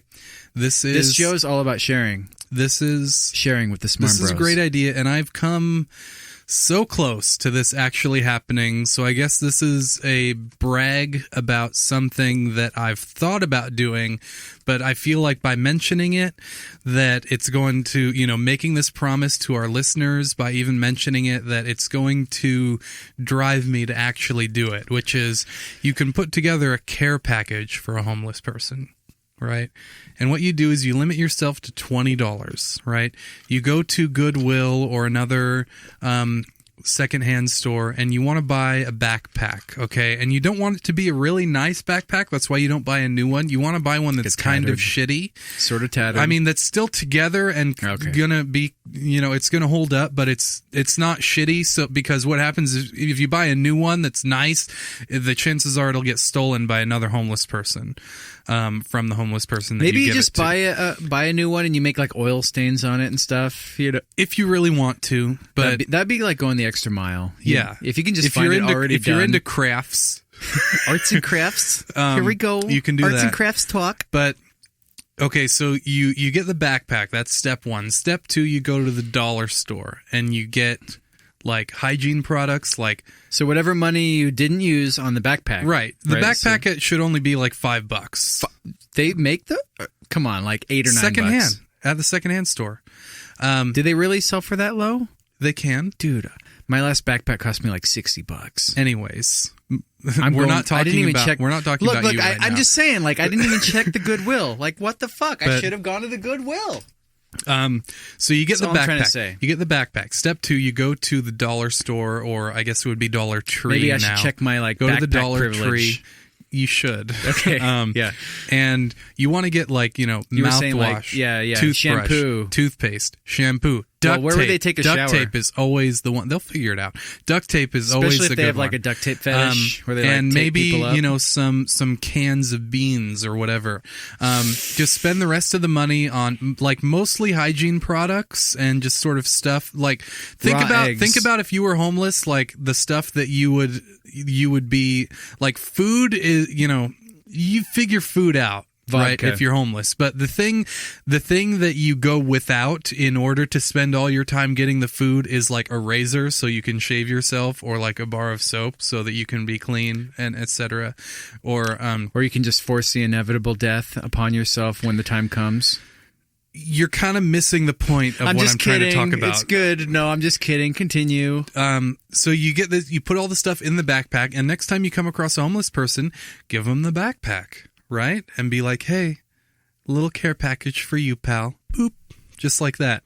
And I feel like that, I'm going to do it now. I've been thinking about doing it because I'm back to driving the shuttle at work now.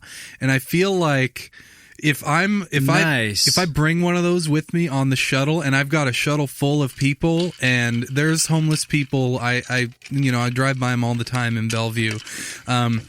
If I fucking stop at a stoplight and pull out my care package backpack with a van full of people that I'm shuttling, and I give away something to a homeless dude, oh my God, the kind of cred that would give me with my company, like how much better they would think about the company, and to employ me, this amazing savior of a person.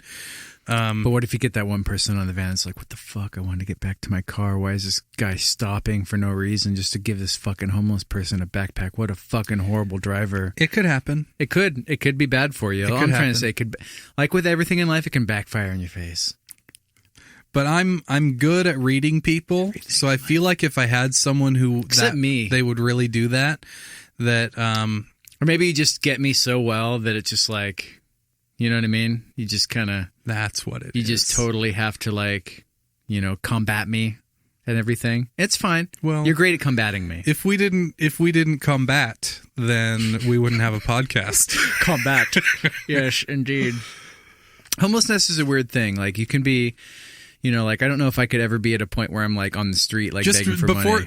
I feel bad that I've never given anything to a homeless person. Don't feel bad. But I do. I've given money to homeless people, but like... With how horrible you've been in the last little while, the fact that you don't want me to feel bad makes me feel worse. Well, it's kind of horrible that like I'm such a much larger asshole dick, horrible person in life, and I've given money to homeless people and you haven't. Like that's kind of... I can understand where you're coming from now. Now Rich. I just feel suicidal. Now it's ready. You're ready to be over. You're gonna have like an extra session with your therapist after this, and I'm gonna have to go to my therapist. And just Do you everything's have a therapist? Bad. I've always had a therapist, but like I said before, I'm gonna have to cut him off now because I have to find new health insurance or whatever. I didn't even know that. I only see my therapist once every like couple of months, so on like a kind of a la carte basis or whatever. So I'm looking into doing therapy more often or whatever. But do you want to join a group meditation with me? Possibly. We'll talk about that later. I'm thinking about joining a Shambhala meditation group that meets in Tacoma. I really want to explore, like, I really want to, first of all, get, make a little more money so that I can afford to try other types of meditation and that kind of stuff. Not like float tanks and stuff. Oh, yeah. Or like cryo. There's like a cryo thing that sometimes is really good for reducing inflammation. Yeah, Joe Rogan talks about that a lot. A couple of things. So that I want to try that I'm not going to try right now because I'm drinking $16 bottle vodka. I mean, you can try ice baths first, right before the cryo. Yeah. I mean, see how that with goes. The cost of ice these days. Work on the Wim Hof method, right? You've heard of Wim Hof, the Iceman. Is that like Hoth, like from Star Wars? Hoth, Hoff. Oh, Hoth is what I thought you were saying. My bad. Let's move on. That would be so appropriate. It would. He should change his name. Definitely. We should just change what we call it. So just I've been thinking of reading his book. I'll let you know how it goes. Well, at the end of the day, don't feel bad that you haven't given money to homeless people because if you, in my opinion, give that care package to a friend in need. Somebody that deserves it. That's all I'm trying to say. Like, I don't know when it's going to happen, but one of my friends will need something from me at some point. Okay? And I'm not going to, like, I've had family members and friends, like, ask for money before, and I haven't been ever in a position where I can be giving people money necessarily because I have things, I have bills, I have things that I need to spend money on, but I think your idea of, like, putting together a package is way more thoughtful than, like, oh, here's $20. Oh, thank you. So, just real quick, I don't mean to interrupt, but thank you for taking off the blue blockers because it's so great to be able to see your eyes. You couldn't see my eyes before, like at all, like a tiny bit. Well, like I'm looking at, I'm now disrespecting you openly. Like I'm looking at the screen to make sure our levels are good constantly, and I'm looking back at you. I'm actually giving more attention here. I feel than I am much more to you. empathy for you. But you now like this that now? I can see your you eyes. Like this? Yes. Okay. Yeah, maybe that would have caused you to shout for like 1 minute less, in the last segment or whatever. So maybe I'll just... No, I don't wear them too often. I mean, I do feel really good after not wearing them. I don't know what to tell you. I had to shout. Shout. Let it all out. When my f.lux app kicks in, though, on my computer, I can take them off. It's Just not a big call deal. it Flux. They call it Flux. f.lux. I'm just going to call it how I see it. I call things how I see them, Rich. You know, I get everybody that. will learn this at some point in life. You know, the statistics say that most data guy. I'm a math people guy. call it f.lux, so that's what Really? you're going to do. I get it. I don't know if that's the case. I haven't heard anybody. I don't either. I've seen it typed out online. I'm just spouting out statistics I was thinking about for something no reason. when we like talk about statistics. trying to channel you. I thought so. I have some really weird.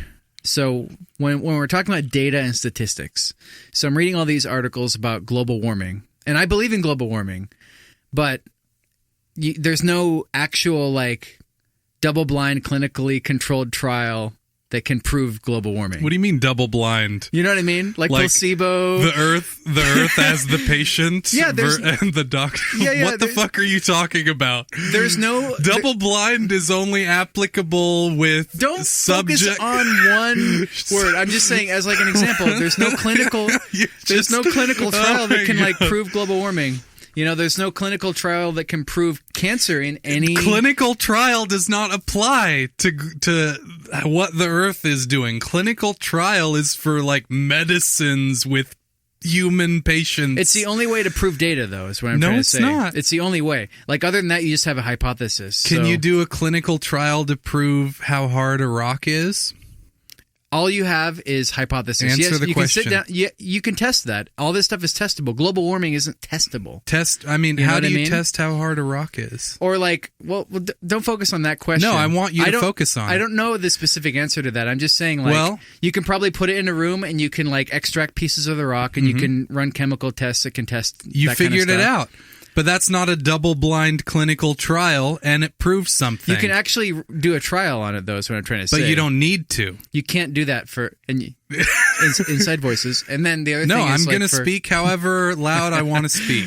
Whenever you get passionate about something. Whenever the bullshit starts spewing out of your mouth, that's what's going to make me get louder. I believe in global warming. Don't get me wrong. I'm just saying, like, I was thinking about, like, no, proving the thing things. about the only way you can prove things is with a double-blind clinical trial is bullshit. Well, no, that is the only way you can really, really prove something, okay, is when you have, like, these, like, situations where you can control every single variable and you can test every single variable. That's all I'm trying to say. Well, no, you can observe phenomena and see that that's what the phenomena are, and there's no experiment happening, and you observed it, and you can describe what's happening, and if you observe that that's the way it always happens, then you've proved that that's how it happens. But then we also get into the scientific method and the idea that even what you're saying is not true, because there is no 100% proving of something. That's what I'm trying to say. So getting closer to the scientific method in terms of this stuff, like that's the best situation is when you can sit down and you can do like a clinical trial of a certain type at this point and everything. And you can't do it for that. You can't do it for like cancer, like things causing cancer. Like we assume that like there was that study that came out, you know, like it's almost been a year now, like red meat causes colon cancer or whatever. But it's like they didn't they didn't control for every single other aspect of these people who got colon cancer their lives. You know what I mean? They only you can't control for every single aspect of somebody's life, in other words. At least until we have the implants that are put in at birth that record everything from the point that you're born. That would be perfect. And this is hearkening back to RoboTalk with Rich, you know. RoboTalk with Rich. Beep, beep, beep, beep, beep, beep, beep. Yeah. We really need to have like a jingle that, like, I need to. I agree. So eventually, I'm going to invest in a box that I can like I can add an extra track and I can like cue sound effects and stuff. Mm-hmm. Like, I'm really excited for that. Yeah. I mean, I feel like you're going to abuse it and piss me off really quickly, but oh yeah, oh definitely. Like, that's going to be the best thing. Well, I'll buy one for you as well, so really? we can both. Oh, I just don't know how we're gonna only have like one mouse. That warms so we're not gonna my be heart. able to like, or well, it'll sit in the center, so we can both kind of press buttons. Right. I just don't know how much they are, and I don't know how to make it work with the software we're using right now. But I'll figure that out sometime, and I'll figure it out at some point in life. I'm confident that you will do Unless we all of die the work right now. necessary by yourself without my help. You're great. Yeah, so we were talking about our current situation here and everything. Like we forgot to talk about yerba mate tea, still kind of a thing, just to kind of keep the mental fortitude. I had some bulletproof coffee. Sorry to derail you from whatever the fuck bullshit you were going to say about global warming, but... Well, no, we were talking about homelessness, and that somehow veered off into data and statistics, and kind of how everything is flawed, is what I was trying to point out. Not just, like... I'm not swayed. Well, I'm just saying all these scientists that are like... I think Bill Nye said... He constantly says, like, global warming is completely indisputable. You know, it's an indisputable fact, and it's 99% fact. Like, it's 98% fact. You know what I'm saying? It's like, which is the most factual that anything has ever been. No, there I are think things. is his point. Well, there are things that are way more factual than global warming. First of all, but second of all, I get us where you're back coming to this from. sort of semantic scientific method. Like, what is a theory? Like, even the most profound, we'll win Powerball. Completely factual theories that there are still not 100%, because in order for something to be science, you have to include the possibility that it can be overturned by new evidence. That's why there is no 100% fact. Yeah. Well, in I existence. mean, again, the other thing with something is large scale, like specifically when we're talking about things that are super large scale, things that require a large amount of people, things that require a large amount of years to set in, especially, like there's no real way to prove that. There's no real way to even test it. You know what I'm saying? But what about the ice cores? Yeah. That. Well, again, like, have you seen the ice cores, Charles? Yeah. They're super accurate, right? No, like, again, I'm not a global warming denier. I'm just saying, like, You're sounding like one. You're sounding a lot like you're denying global warming. No, it definitely is a big problem. I mean, you sort of said that it's not factual. Don't put words in my mouth. It's not factual in the same way that, like, smoking causing lung cancer is not factual, is what I'm trying to say. So, and I think there's a link, but I don't know if there's, like, 100% chance. So you're not saying it's not factual. You're just trying actively to sow doubt on the idea that global warming is happening. I'm not even talking about global warming. I'm talking about being able... There's no way to test for whether it's, there's no way to, under the scientific method, test whether it's, like, it's totally or 99% true or whatever. There's no real scientific test. There's no way to gather exact data on it. So, but you might be right that, especially with cancer, the solution might be to, like, come up with the next big app or the big piece of hardware that gets implanted that just logs everything you eat and uploads all of the caloric and the fat and the carbohydrate data to the cloud somewhere. Like, that would be great. Like, I would use that today if that existed. I strongly believe that we're going to have a sort of all-inclusive, like, biometric sensor that gets implanted, maybe not at birth, maybe when you're like 2 or whatever, as an option, probably, just because social justice warriors. It'll start out as they don't want to give you that. No, it'll start out as like they'll have to incentivize people to do it, because until the generation that's going into elementary school right now, they're not going to have an issue with it doing it to their kids when they're parents. But the generations right now, today, in the next 10, 15, 20 years, they have this fear of technology and of data. They're just like... We were talking about Kansas earlier, especially those people in Kansas. Especially Kansas. Fear. What the fuck, Kansas? Like, there's no we're place not like home. in Kansas anymore. Haven't you heard? Yeah. Anyway, gotta throw in those classic movie references. Movie talk with... Oh, wait, that doesn't work. Yeah, that's not applicable here. Yeah. But it's going to start out like... You'll get a lower health insurance premium if you have one of these biometric sensors installed. And I think there's already health insurance companies where, like, you have your Fitbit or whatever. I don't know if it's a Fitbit, but your fitness tracker thing, right? Wearable. Fitness wearable. Fitness wearable. Yes. Yeah. TM. Fitness wearable. Vodka brand vodka. If you, like, there's already health insurance companies where if you upload all that data to them and you, like, sign a thing that says, like, they'll get all of your fitness data, and they'll get to look at what your heart rate is all the time and stuff, and what exercises you're doing. They'll give you a lower premium, depending on, or I think the way it works is like they look at your health scores and whatnot, and it's like you get a certain number of points depending on what exercises you do and whatnot, and then those points can be, it's a weird convoluted system where then those points can be used for, I'm so pissed right now, for discounts on your health insurance. So right? I lost my I know this is related to what you were just saying. No, okay? but go ahead. Let's just talk. I just want to talk about myself as always for a I second, know. for one I'm moment. not surprised at all. Like I got laid off 16 days after the window to sign up for Obamacare for 2016 closed.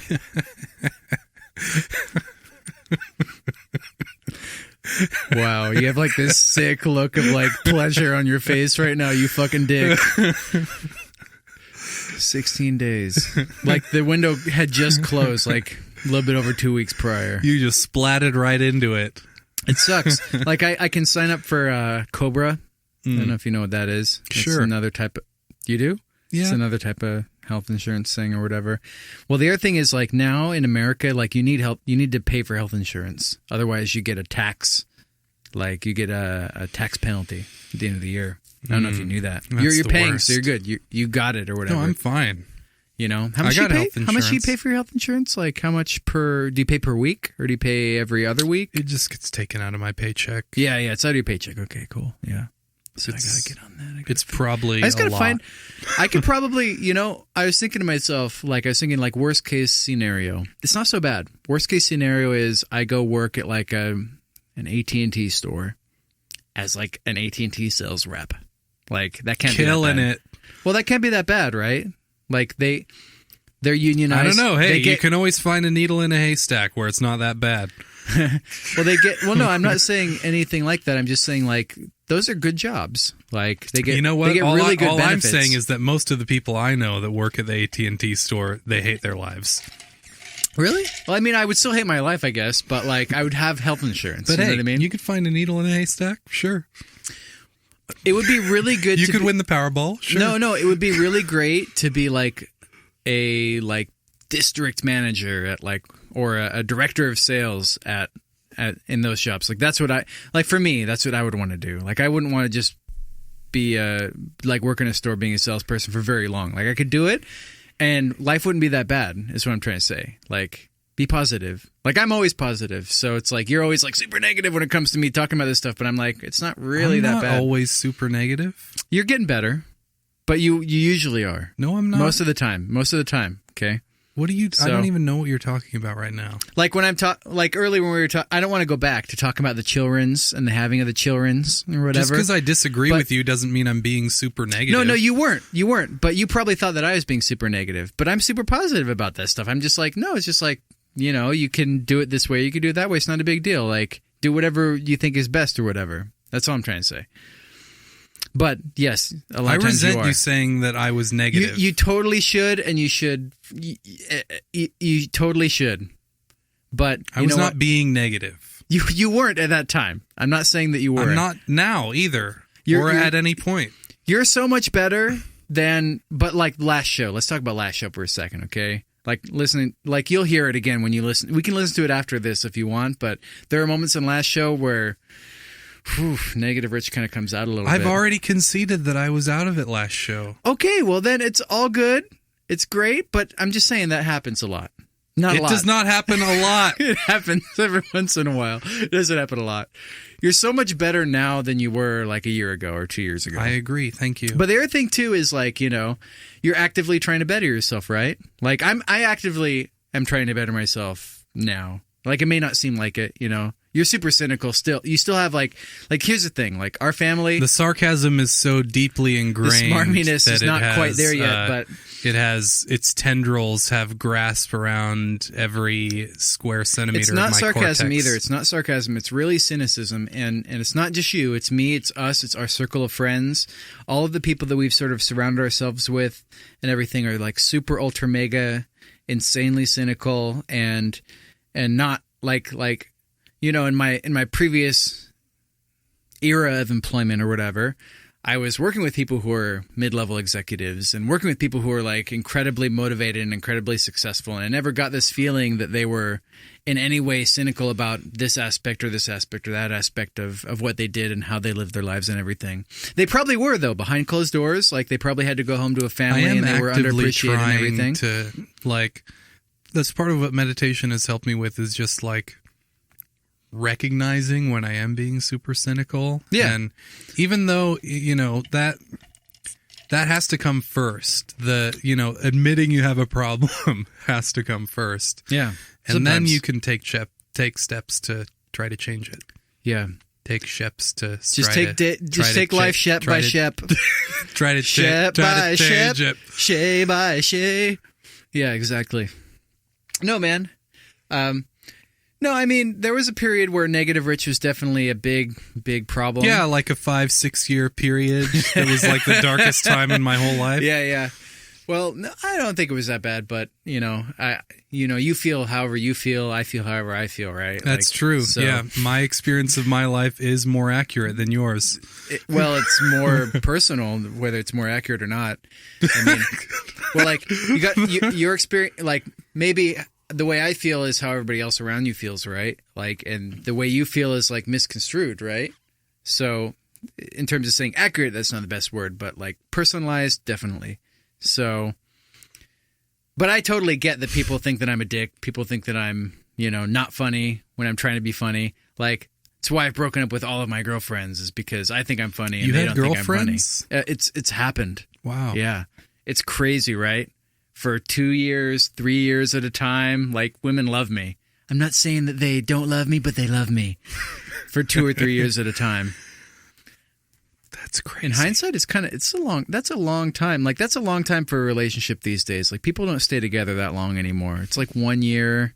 It's less than a year most of the times. It's like at least a couple most of months. of the people, no one that you know, right?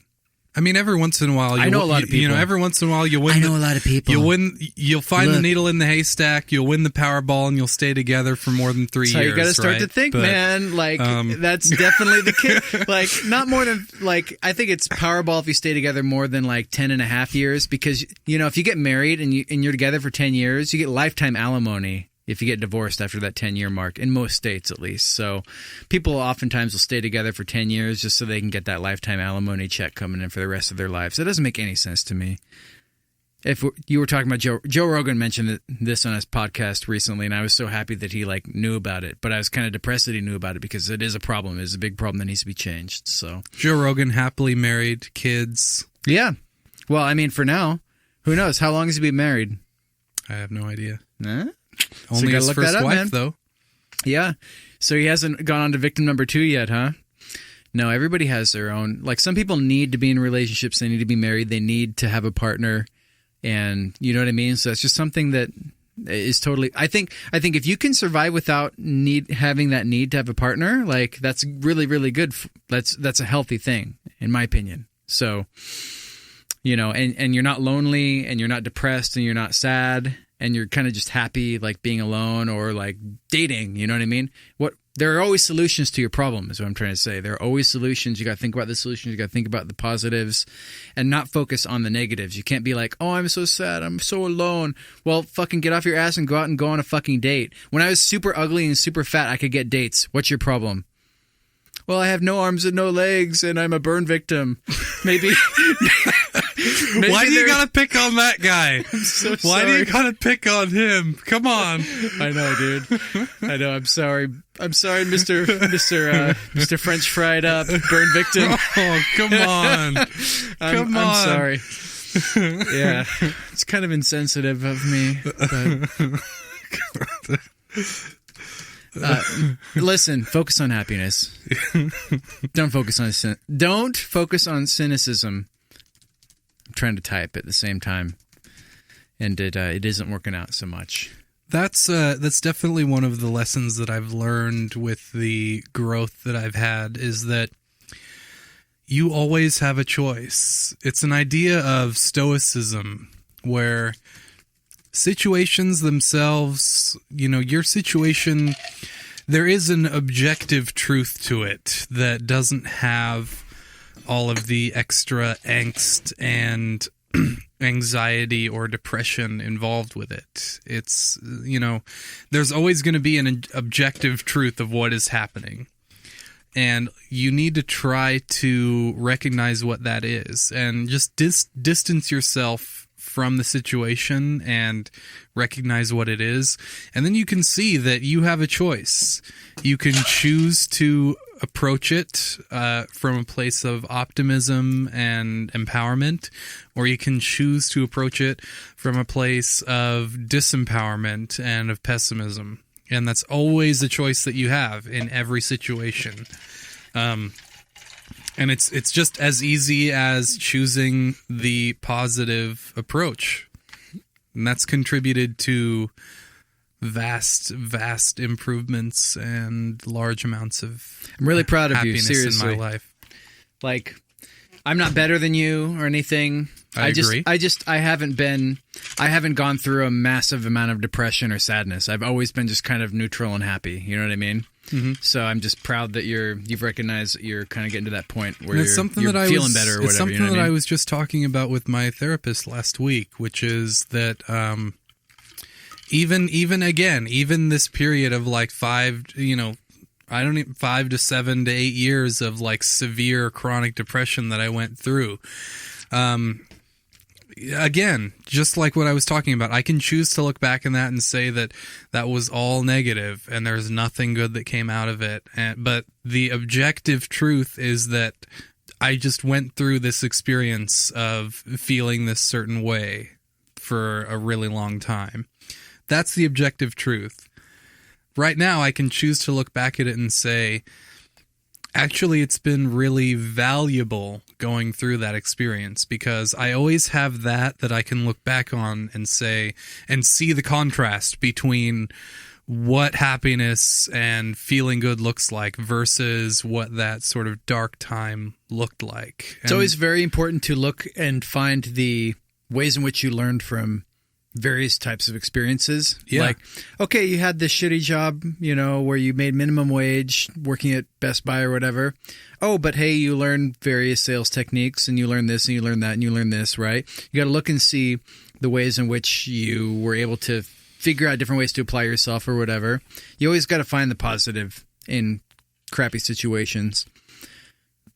Not quite as eloquently said as what you were saying, but at the end of the day, Hey. That was great. Oh, thank you. Fantastic. You were fantastic thank you. Thank you. The main thing is, I don't think that I don't think it does yourself any good to focus on on how bad you have it, or like, here I am, I lost my job and I got a call saying, "Oh, hey, we're firing you or we're laying you off." And you feel great. And I was like, well, that's cool. Like, I had kind of been mentally preparing myself I'm always mentally prepared now to lose my job. Let me just start off by saying that. Like, at any given time in life, like, there are no absolutes. You can lose your job at any time. Nobody has a guarantee. It's about practicing pessimism versus being pessimistic. Maybe I'm just super, practiced in pessimism that I just always feel that way. You know what I mean? But when that becomes, the norm, you don't see that as oh my God, you're so pessimistic. That's so, I could never do that. You're, such a horrible person for being pessimistic all the time. No, I'm just and you don't want to encroach on the cynicism aspects of a lot of this kind of stuff. You just want to be no, this is just kind of how things are, and it's prepare yourself. You can be mentally prepared for a lot of these things, is what that's why therapy helps. It's it helps you mentally prepare for a lot of these things. So later in life, you won't need to be seeing a therapist every week or every other week, right? You can see a therapist once a year, and that'll be your refresher on everything that you've learned over the last 2 to 3 years or whatever. Especially if you do therapy at our age, this is the perfect age to do it. If you're Tony Soprano's age, you're getting into your 40s, 50s, 60s or whatever, it's just going to anger you when you go there. You're not going to get as much from it for the long term. You will have already made all the mistakes that hopefully we don't make, at least mentally, internally in our minds. So that's my opinion on it, at least. But when it comes down to it, the stoicism of truth is definitely something to seek. Definitely something to absorb. Just a quick plug for Ryan Holiday's book, The Obstacle is the Way. It's a book that I read. It's about modern stoicism, and it basically just gives tons and tons of examples of modern stoic people. It's a great book. It really helped me a lot. Give it a try. Well, I was going to say, like, when our mom died, like, I was depressed, I suppose. But, like, looking back, I wasn't, like, you know, and this is probably the main thing that I talk about with, like, when I'm in therapy or whatever, is, like, you know, I was depressed, but I didn't know that I was depressed at the time. You know what I'm saying? So, like, but I developed, like, an eating disorder, basically, that was sort of developing before, but it just, like, it got exponentially worse around that time. And I ballooned up, you know, within, you know, a few months versus like a year of hard work beforehand or whatever. And I just didn't notice it at the time. So, like, things can impact you and you don't really notice they impact you until you look back like a couple years later with like a fresh perspective. It's kind of like when you do a mix for a song and you've been mixing it for like you put in, you know, hundreds of hours into one song. And it sounds awesome to you, and then you show it to somebody else, and they say it sounds like shit. Yeah. Sort of. They give you that, that fresh perspective. That's all I'm trying to say, is it's always good to have a fresh perspective, especially from somebody that, like, knows, you know, what to say about it. I think that's ways to help you. That's really the, you know, a problem that originates from within you. The solution is not going to also come from within you. You need, you know, this is why therapy is valuable. Like, you need someone to just, like, call you on the bullshit that you're telling yourself, basically. At least that's what's been valuable for me. I never bullshit myself, though. My therapist just always says I'm right. And that's why she's great. Yeah. Otherwise you would fire, right? Oh, I've fired many therapists. They all told me I was doing things wrong.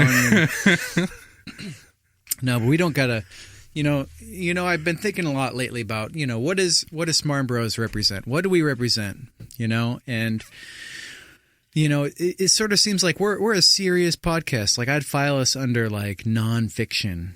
You know what I mean? I'm telling people it's comedy, but this is serious stuff, man. This is serious shit. Well, I think, you know, at least, you know, for me, I try to talk about things that really matter to me. Mm-hmm. And I think we're just naturally sort of funny people, and so that's going to bleed through. So I think that's where the comedy comes from. I've been wondering if a listener were available to, like, comment, like, on what hour generally they appreciate. Do they appreciate hour 1 the most, or hour 2, or hour 3? That's going to reflect on how drunk I am. Yeah, except for episode 4, where there was no alcohol, and that might not ever happen again. I think it would be a big mistake for us to allow that again, at least for me. Maybe some sort of, like, you can not drink. That's I can fine. just give it to you. I need to be drinking if I'm going to be speaking with you. Well, yeah, you can. Whoa. I don't know what to say to that. No, so last week I saw my doctor, and I told her that I quit drinking, other than 1 day a week. And she was like, "Oh, that's Dr. Nguyen." My therapist's last name is Nguyen, and my doctor's last name is Nguyen. Just, they're both in Federal Way. It makes sense. Just trust me. And what's your accountant's last name? Yeah. So, anyways, I only know his first name, actually, Ross. I'm trying to remember his last name. Probably Nguyen. Yeah, no, he's a white dude, fat white dude. He's awesome. CPA, not accountant, though. But, like, sorry. Yeah. Well, CPA, certified public accountant. He is an accountant. Never mind. You can tell the alcohol is starting to kick in. Woo! Fiduciary, okay? Hashtag fiduciary. No, it was like, so I feel really healthy, and I saw a doctor 2 years ago, and last year I didn't see a doctor because I just felt great, and I didn't see a need to see a doctor, to get I should have done it. I should have just got my yearly checkup, just because they'll do a blood test and they'll tell you, what your cholesterol level is, and it's always interesting to see that kind of stuff. Data. Or whether, yeah, exactly. You can actually test for that, unlike other things that are scientific, quote unquote, according to Bill Nye the Science Guy. Derp. Like, what blood test can you do for global warming? No, I'm just kidding. So,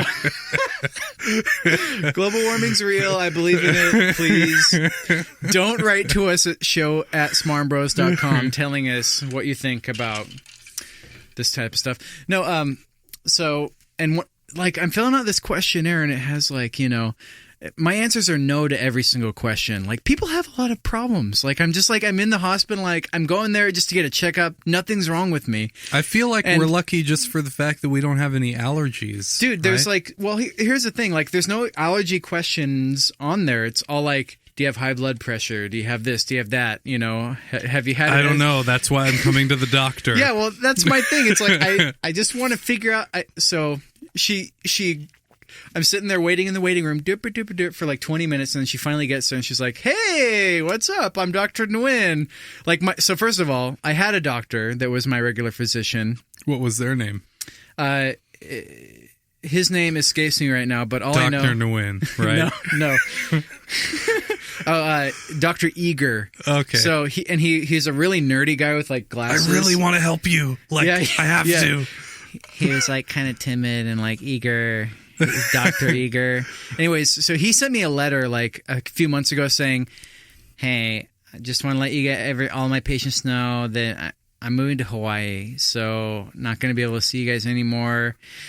You're going to have to find a new doctor at the clinic." So I find a new doctor at the clinic, and I literally am just like, "Look, I don't care who it is.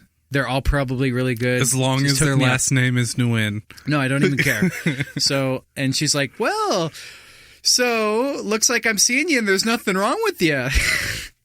She like walks in saying that, and I'm like, I have no idea what's wrong with me. That's why I'm seeing a doctor. So, but I had like, 3 things that I wanted to talk about with her or whatever, that just to make sure that one rash. Yeah, just like stupid stuff like that, and just to make sure that everything's normal. The pipes are all clean, so to speak. Mm-hmm. Everything's good, and everything was good. And she's like, "Well, maybe we should run a blood test to check all your stuff." And I'm like, "Yeah, run the blood test. Sure, I'd love to do that." And then she's like, "Well, okay, great." So. And then I had their blood test run, and nothing was wrong with me. She's like, "Give me your blood." Yeah, I just squirted all over her face. Then she like wipes it on a rag and sends it to the lab. And then I was drawing blood, and like this really large like Samoan lady was like drawing. She was like, "Okay, here we go." You can just say Samoan. She was like the really large is understood if you say Samoan. White privilege, dude. Like we shouldn't be assuming anything. First of all, there are probably some really muscular Samoans out there that aren't. Like again, it's like winning Powerball. They're probably all of my Samoan friends are really large. Super fat. Sure, yeah, every once in a while there's a needle in a haystack. You're gonna win Powerball. You're gonna win the Powerball. Exactly, Mega Millions. See, you're starting to get it, Rich. You're starting to understand where I'm coming from with that really bad analogy. No, the main thing is like, so she was like drawing my blood, and there were like 4 or 5 tubes of blood that she had to draw. Why? And just for the various tests that they were doing. The fuck? I asked for a bunch of tests. I knew that my insurance would cover like a couple of different tests. I'm not good with drawing blood. Well, here's the thing. Hold on. Let me finish the story. It's not really a story, but she's like drawing it. But I want to insert a tangent. She's on like tube 4 of blood, and she's been completely silent. It's like 5 minutes I'm sitting there. Like Robo Nurse. Yeah. Like Robo Nurse. Not saying anything. Robo-Somo. She's like, she gets like this big massive rubber band and ties it around my arm so that the vein like pops out and all that kind of stuff, and then she inserts a needle into it, and she's like totally silent, and she draws 1 tube, fills it with blood, grabs 2nd tube. There's like 5 or 6 tubes that she has to fill, and it's not until like tube 4 that she's like, "Are you okay?" and I actually I'm dead right now. Yeah, I'm like, I'm petrified. No, I actually really like giving blood. Like it's a weird thing. Like I'm like, like, this is the most fascinating thing. I have all this blood flowing through me, and it's just like it's just squirting into the tube, and it's God, it's kind of hilarious to me. Don't even talk about it, please. It's just kind of funny to me, like the watching squirting. it. Like I watch it. I'm like, I almost like laugh a little bit. Do you 'cause want me it's to like, pass out right now? I will pass out just from you describing the squirting of the blood into the tube. I was like, it's just. I was like, it's just funny how it squirts into the tube, and it's like it's fascinating to me. I would love to give. Rich, I'm just saying, I have so much blood to give. Stop describing it. I have so much blood to give. Like, why don't you just take it all if you want it? Like, seriously. I'm not joking. I have so much. I just got lightheaded just thinking, okay. This is stuff you should probably talk to other professionals about, not me, because it's just blood. You have a ton of it in your body. It's not a big deal. I've dealt with a lot of blood in my life. The majority of it has been dead blood, which... most of you probably don't know this, but dead blood is way different than live blood. It's more coagulated. It's just like, it's not... thicker, slower. I don't know. Like a snail. It's like snail blood. This might come as a shock to you, but when it's not spurting out of your own body at the rate that your heart is beating, it means a way different thing, at least for me. That's why it was so funny, I think, because it filled the tube like instantly. Stop, okay? Oh, come on, it's hilarious. This is blood. It's just like... you know, if somebody slits your throat, it's just going to go like... Have you seen Kill Bill? Like when they get their arms chopped off and it's just like... That's not anatomically accurate, okay? But that's funny though, right? But listen... like, that's why it's funny. It's not like... I seriously... if it were super slow, if it were like ooze, like Teenage Mutant Ninja Turtles, the like last ooze. time my blood was taken, I almost passed out. And the time before that my blood was taken, I did pass out. Because I watched it as it spurted into the tube. So that's a fear you got to get over. You got to understand. You're going to be fine.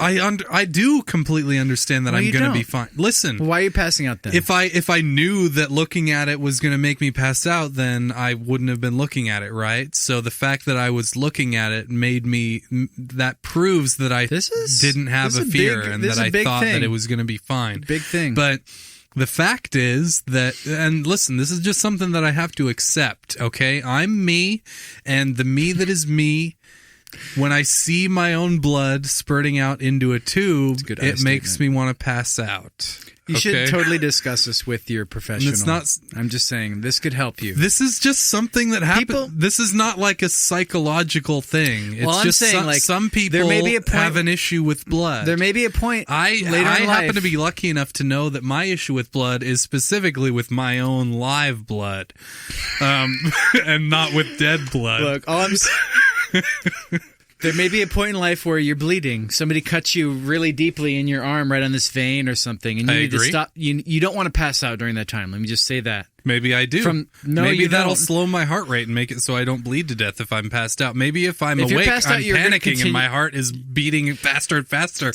then I pass out sooner. It's not at all how it works. That I die sooner.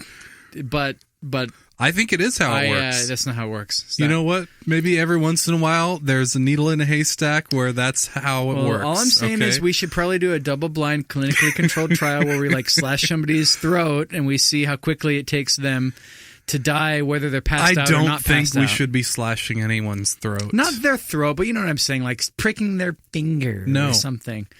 You can do that one as a Charles Solo experiment. I have one of those finger prick things that you test your blood sugar, blood ketones with, and everything. You want me to go grab that right now, or that disturb you? Would that be kind of? Nope. I'm gonna go grab it right now. No, I'm just kidding. We won't do that live on the air right now. It'd be really boring for listeners. Really boring for once we have video, maybe I'll draw my blood live on the air. Though I know you only do that when you're when you have your penis tucked between your legs in front of the mirror, listening to that's like Buffalo Bill style. Come on, dude. So that's I'll let you do that during your special time when you get to test your blood sugar. Don't put words in my mouth. It's like the third time I've had to say that. That's probably gonna be the episode of this show, okay? Don't put words in my mouth.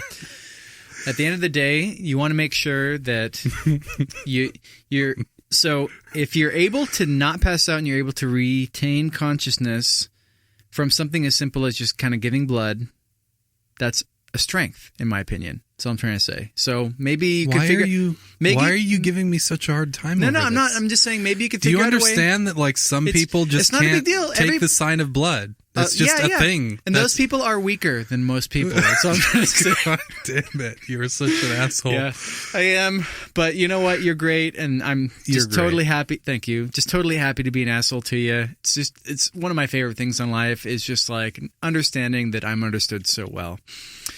In certain ways, at least. All right, real quick, we're going to take another break. We'll be right back after these short announcements from our sponsors that we have multiple of currently. Lots of sponsors. Hashtag unbranded vodka.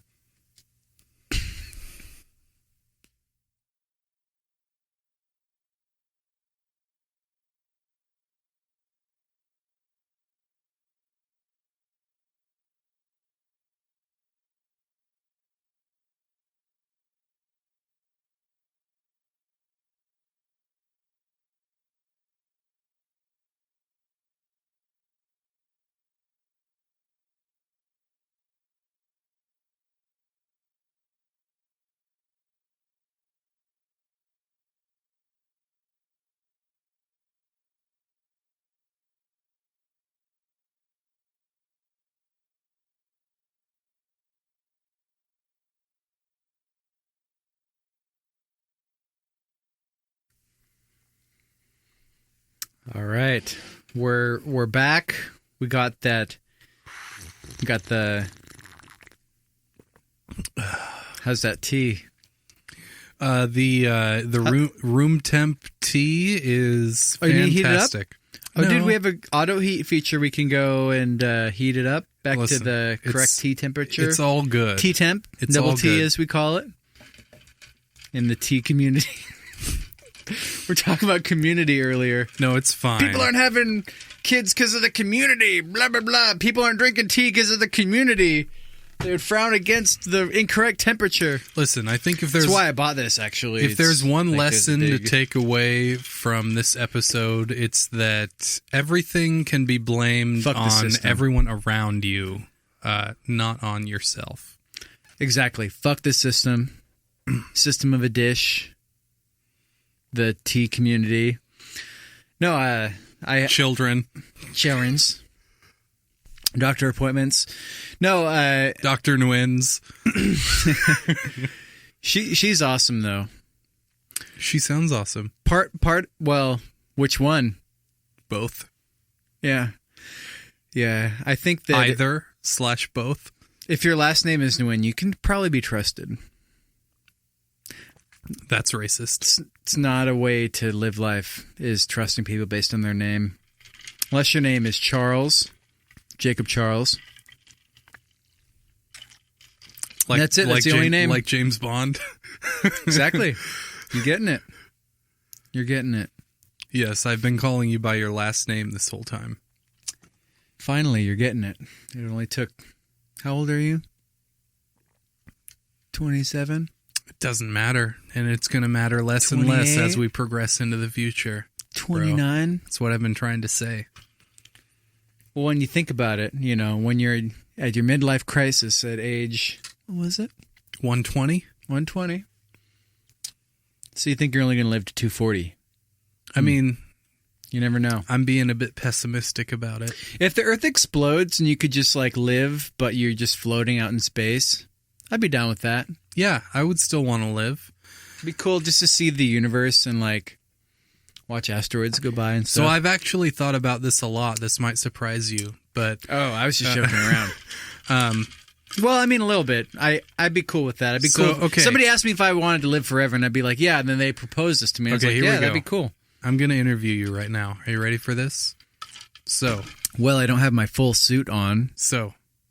My resume's in the other room. number one, just take as much silent time as you need to absorb this first fact into your mind for this sort of hypothetical situation about which I'm going to interview you. Okay?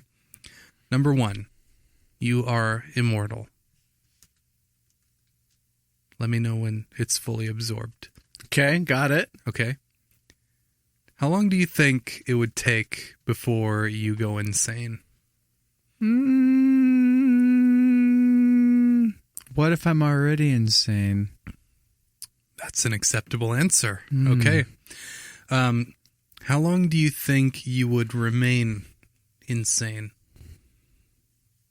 Hmm.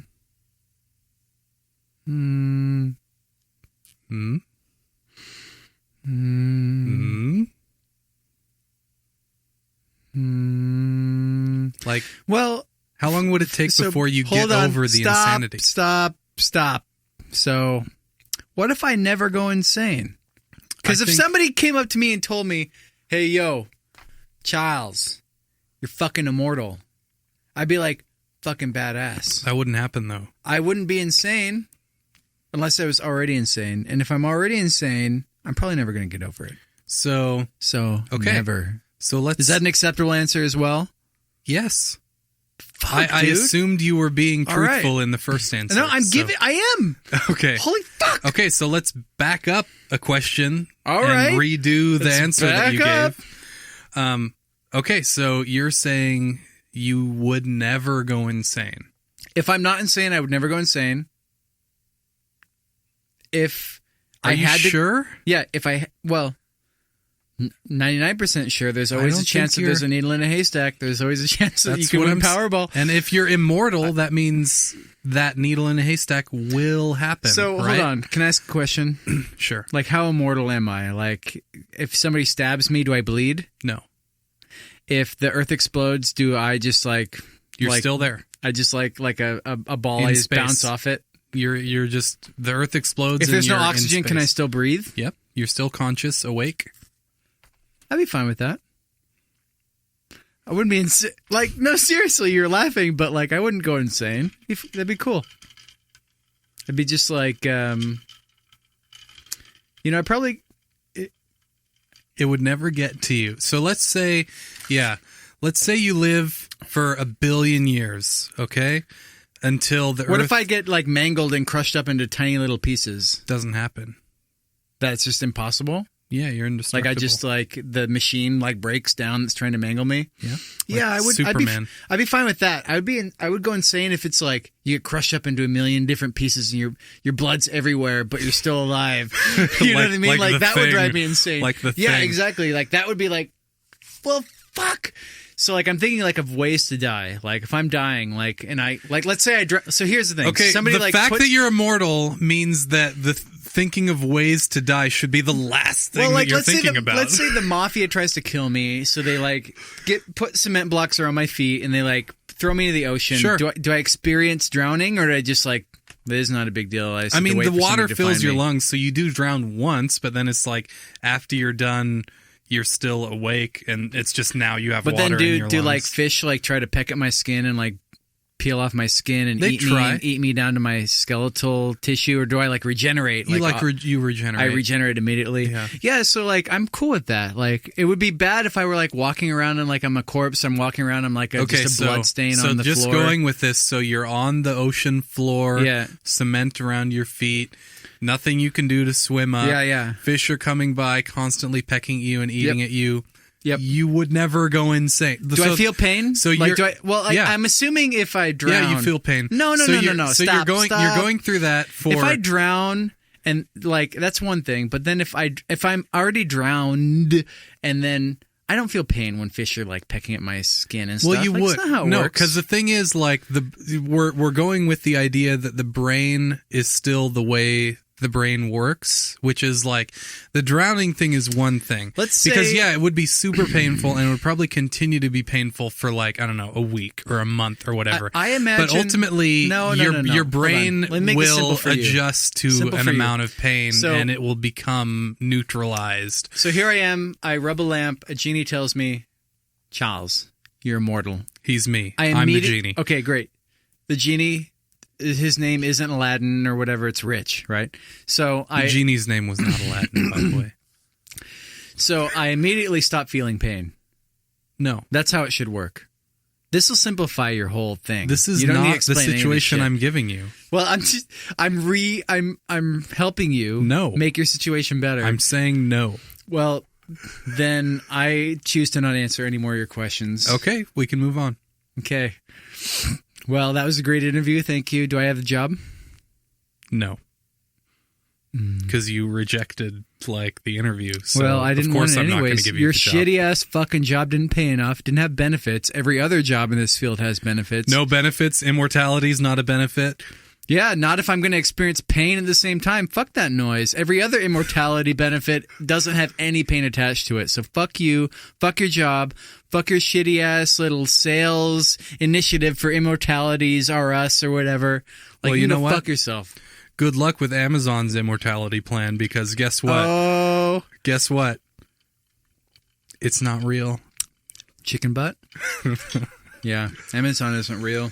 Nobody uses Amazon. Well, I was going somewhere with that, but By the way, hey, do you guys hear about our Amazon link? We got an Amazon link. I'll have the exact web address. I'm going to make a bit.ly probably for our Amazon link to just make it super simple. Like bit.ly/Smarmazon. bit.ly/ Smarmazon spelled like Smarmazon cheese, or Yeah. spelled Yeah, like no. Smarmazon rainforest? Smarm, SMARM, like Smarmazon, like Amazon A and little bit Smarm. let down. We can do both. Both are going to send you the exact same URL. Thank you. Smarmajon and Smarmazon. I don't know. They're both Most good. people bit.ly pronounce it slash Smarmazon. Smarmazon. bit.ly/Smarmazon. What else should it be? bit.ly/SmarmBros Amazon. bit.ly/Smarm Amazon. I'll just make like a bunch of different URLs to get to our Amazon link. Use the Amazon link. Make your regular purchases. It won't cost more. It just gives us a little bit of credit. You know, do your normal Amazon shopping. It's just a way to say, hey, We're not going gonna to get rich. Here you go, Smarm Bros. Well, I wanted to actually talk about this today because I've been trying to figure out how to make all this podcast work, and podcasting is actually, it can be pretty expensive, and it can be it can be like bandwidth expensive, because like show number 1. So we're in episode 5, and I finally got show number 1 uploaded, and it was, when I initially uploaded it, it was over 200 megabytes. You know, I rendered it as a 192 kilohertz sound file, and now I'm just going to upload it as a fairly low bitrate MP3, just because you don't really notice the difference when it's spoken word. It's not really that noticeable, but it's still like not low quality. It's better than radio. I mean, this was what I was trying to tell you when we were first trying to start the podcast. Well, the thing is that the file that I was trying to upload was 250 megabytes. A lot of people, they listen to podcasts, at least, you know, for me, I listen to them from my phone. I download them on my phone and listen to them from my phone. With earbuds or without earbuds? Usually through the stereo in whatever car I'm driving. Yeah. That's not like listening it from your phone sitting on the table or whatever, but because you don't know the quality there, but sound systems in your car usually aren't that bad, unless it's like a car from the 80s, you know, It's or a 90s. Toyota. Oh, yeah. We love Toyota, though. Don't get us wrong. I drive a Toyota. Michael's Toyota of Bellevue. Yeah, it's a great place. Number one get your Toyota. service department in the whole country. You know, you have the best shuttle guy of all time. Potentially all time. I would agree with that. You're for in sure. at least running for championship. And, you know, at this I'm point. a modest person, and I totally agree with that. And then you've got number 2 shuttle guy of all time, Ron from Iran. Ron? We call him Iron. Iran. Yeah, exactly. I remember that. I don't remember that, but if that's not a thing, that should You be a remember thing. it, dude. You just remembered it. Don't doubt yourself. What were we talking about? I'm sorry. Podcast audio quality. Oh, yeah. The cost of podcasting. The cost of podcasting. Or as I like to call it, podcasts. Yeah. Oh, there we go. Yep, delete it. There we go. So we take notes on... Parentheses, we actually do show notes. costs, So we've... Costs, podcasts. Yeah. We actually do show notes to try to remind us about stuff that we talk about. Even though this is all stream of conscience. I just show up and talk. You don't do any work. And drink your alcohol. Yeah, we're gonna have to discuss like what you start to buy and no. Anyways, so so the main thing is like so for bandwidth. So I buy the domain, I buy the URL. That's one cost. But like I also pay our hosting service to like host our website and I have a hosting service that will host 5 unlimited number of websites. I have 5 currently. And I have unlimited amounts of downloads, and I have unlimited amounts of space to upload files. You and have lots of unlimited amounts of miscellaneous other words. I go to upload our podcast, which is 250 megabytes, and I see on the web upload page, maximum upload 32 megabytes. Almost, not a tenth, but like an eighth. Bullshit. You know? Like, yeah. So I call our hosting service and I'm like, hey, yo, I need to upload a file that's about, not 10 times the size, but potentially 10 times the size of this. Continue. Yeah. Don't. You just dropped a line. I said continue. You let our little green ally down. We're going to go on a rescue mission in a minute, but the listeners don't need to worry about that. It's all good. Look at how much you clipped when you said continue. You were really angry. It's all good, though. Nobody will notice because I have a really good plug-in. You should have listened to me the first time when I said continue. So I'm on the phone with this guy, and he's like, yeah, you're actually violating the terms of service if you upload a file that large and you let people download it. Like, even if you let people stream it, we might eventually call you and say, hey, you need to purchase more space. And I'm like, I already own unlimited space. And he's like, yeah, but if you would have read the terms of service, you would have seen that the amount of space you own is actually shared between you and up to 500 other people. And I'm just like thinking to myself, dude, I didn't read any terms of service. Yeah, did you just start a sentence with "if you actually read the terms of service"? Like, no one does that, right? Well, the other thing is, I hope that's what you said. Well, the other thing is, like, I told this guy, like, dude, like, the only thing I saw that I hit OK to was unlimited space, unlimited domains, unlimited websites, unlimited WordPress management. That's it. There haven't even been a terms of service that have like popped up and populated in front of my face that would allow me to read them. It's always been an option. So can you just help me? And he helped me, and he was awesome, and he was great. He's great. He's awesome. He's the best web hosting person to ever have existed in life. Oh, good. He's got the Trump endorsement. Mm-hmm. Man, Trump has won so many. He's going to be the Republican nominee, by the way. I thought that was already for sure. But like, I thought we'll do that in a minute. We'll do that to close out the show or whatever. But like, around $150 for the domain plus one other. So the domain is like $70. But it's like $80 to get domain privacy, so I don't get fucking calls on my cell phone from India saying, excuse me, sir, we saw that you just bought a domain from this website, and we want to offer to host your website and to work on... Like, seriously, like, What the hell? This is how it works. So I don't know if you've bought any domains, no. But like... So I bought the domain name, and unless your information's... So you can buy domains, and you buy your privacy of your information. That makes sense. Well, like... When you purchase the domain, all that information is public. Mm-hmm. All of your information is public. So your phone number, your email address, your name. I don't know about your address or anything like that. But like when I initially bought the domain, I started to receive calls from random people offering to like make a website for me. Like, so in other words... Did you let them know that this is 2016 and you don't need other human beings to make websites for you anymore? Well, not only that, like, this is a very primitive website. It doesn't require... All it requires is a feed and the ability to, like, type text and upload files. I hope you called them a leech. Well, I called my hosting service and I was like, what the fuck? I'm receiving soliciting phone calls from people offering to, like, work on my site for me.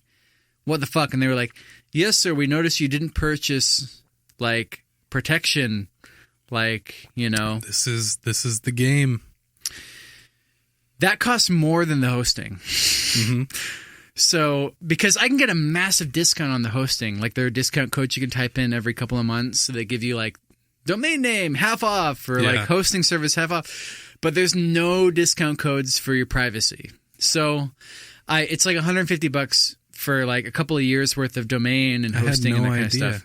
So, but anyways, none of this includes being able to upload as much, like really large files. Mm-hmm. Like the guy told me, he's like, look, dude, if your podcast explodes and like a ton of people are into it, we're going to have to charge you for a private server. And I look up the prices of private servers, and I'm not buying a private server. It's just not happening. Like, the price of like SoundCloud Pro is like $150 a year. That's probably what I'm going to go to. Earwolf uses SoundCloud. Exactly. So. Well, like I think a lot of these services they use SoundCloud, but they have a website as well, but they don't upload the content to the website.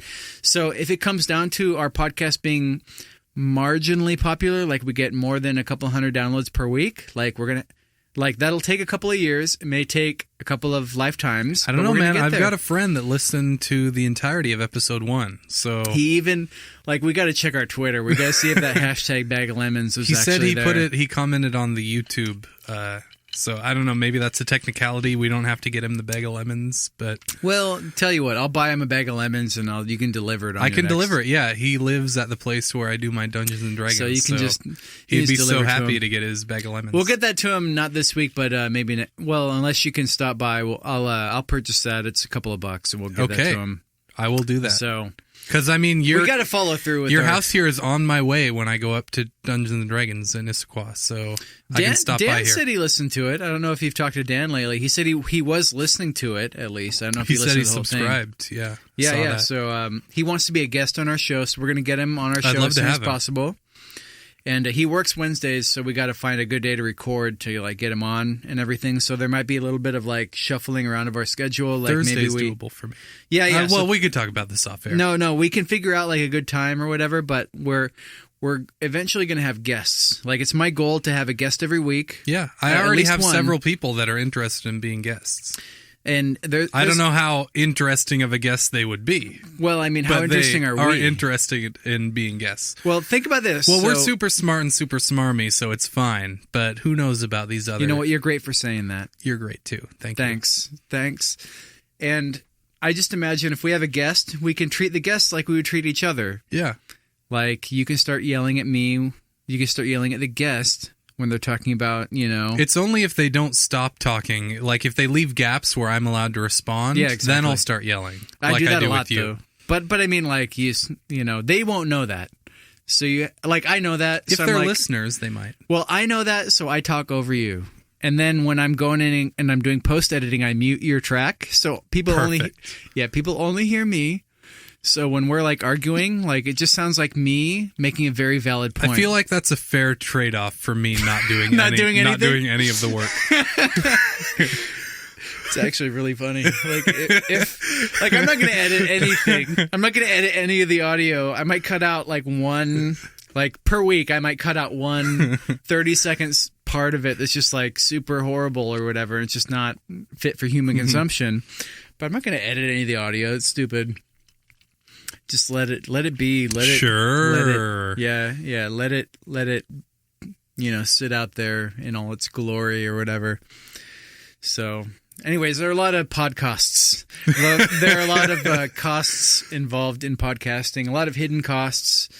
And I'm glad you worked it out, though. I didn't, but I know it now. But it's like, I think we can. So I paid for 5 years of hosting, 5 years of everything. So if we can make $150 over the next 5 years, that's fair. So how are we going to do that is a question.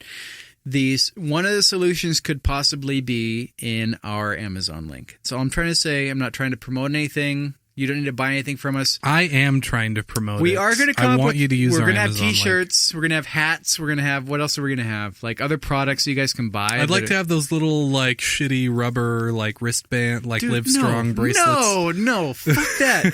No, I want stuff that people are actually going to use. Like spatulas. Like you play Dungeons and Dragons have like SmarmBros spatulas. I'm happy how long that took to hit you. That makes me so happy. Dude. Stuff that people are actually going to use. We can contract like we can contract a company to make like stainless steel like pans that have like SmarmBros on the handle. Or like, how about citrus juicer squeezer things? SmarmBros official branded. Well, so I do want to make like supplements and I want to like manufacture my own like types of, there are a few foods. SmarmBros brand Soylent. Yeah, well, hold on a second. So I'm looking into figuring out what I need to do and who I need to know to manufacture, to get into just food manufacturing or distribution at least, or like putting my name on a food that's already being made that I just feel is quality, and then selling it and making, pennies as a profit or whatever. Yeah. So I do want to eventually have some like SmarmBros like coffee beans, or SmarmBros like yerba mate tea or something, you know what I mean? So it's totally not out of the question in the future. We don't have it right now, but be on the lookout for that on our products page at SmarmBros.com.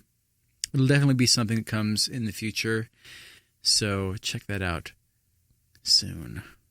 I'm excited. I can tell you're excited. It's going to be a good time. We're living in it's really the golden age of SmarmBros when you think about it.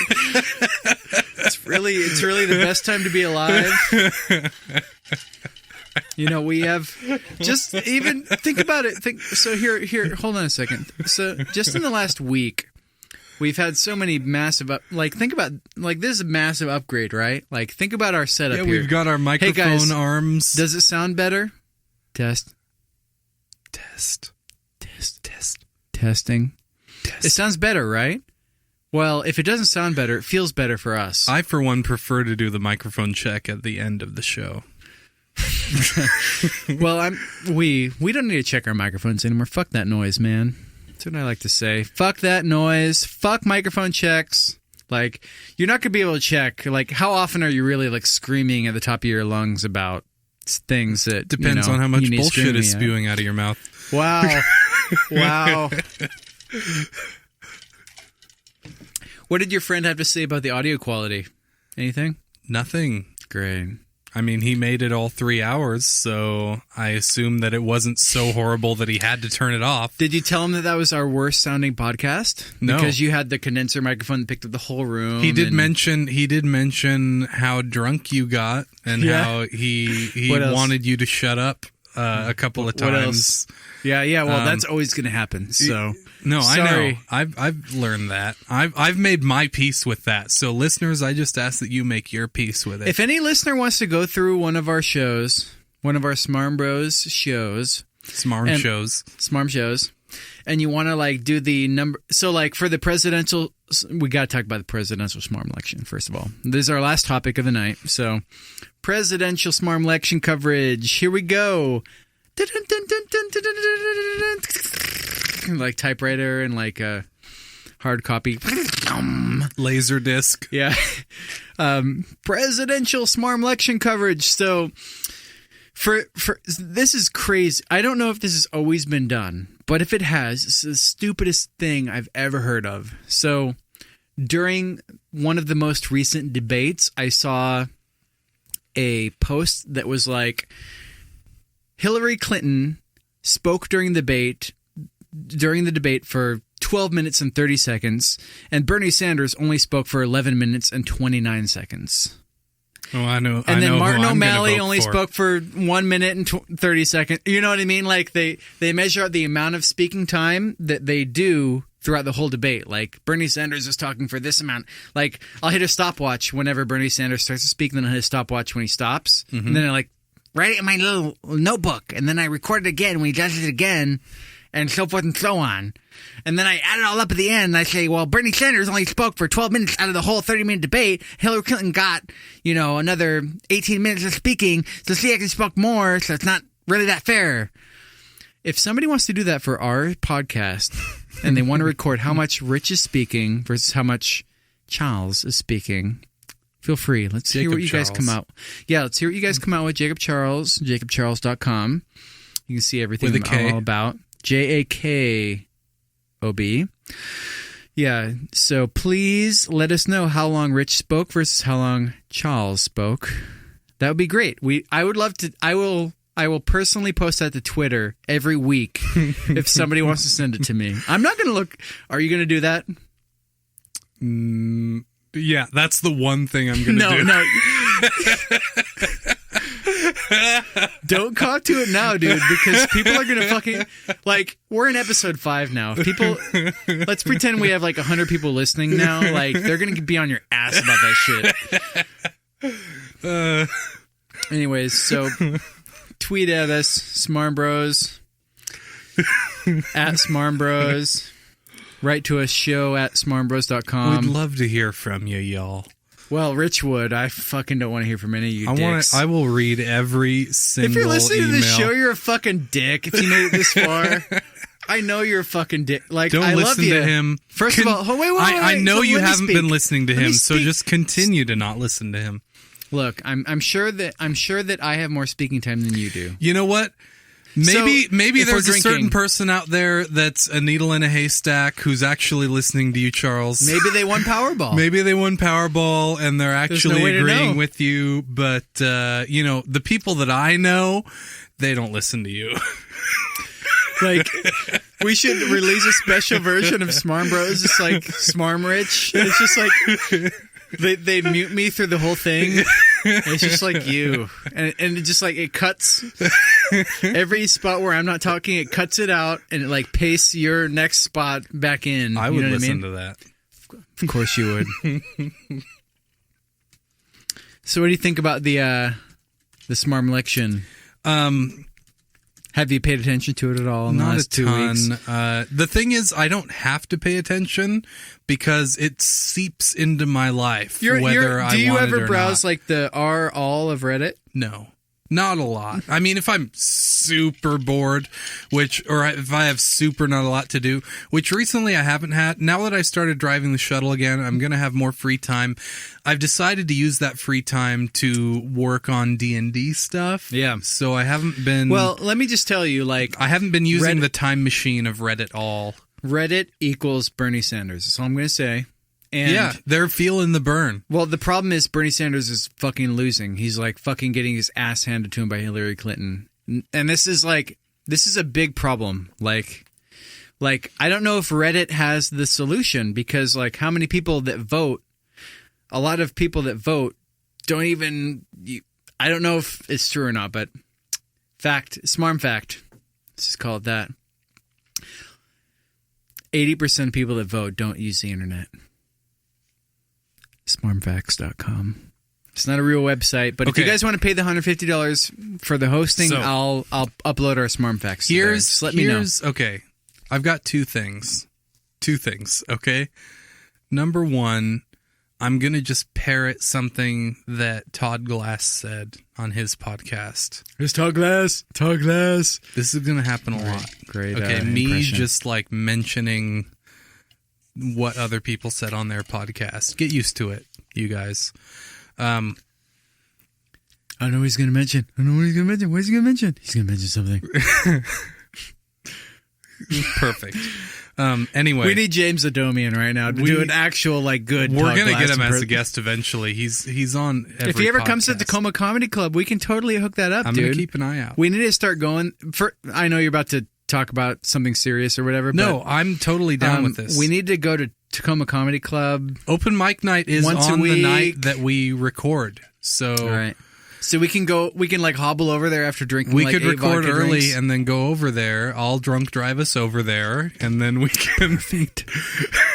That's like America in action right there. Anyway, I love the USA. Let's continue talking about presidents and Todd Glass talks about. So this is what he said. Fucking love the USA. He man. said, look at different generations going back. Let's say back to 1900, and look at what the generation of young people has fought for, and look at how many times those young people have been wrong. Can you think of any? I was born in 1986. Right.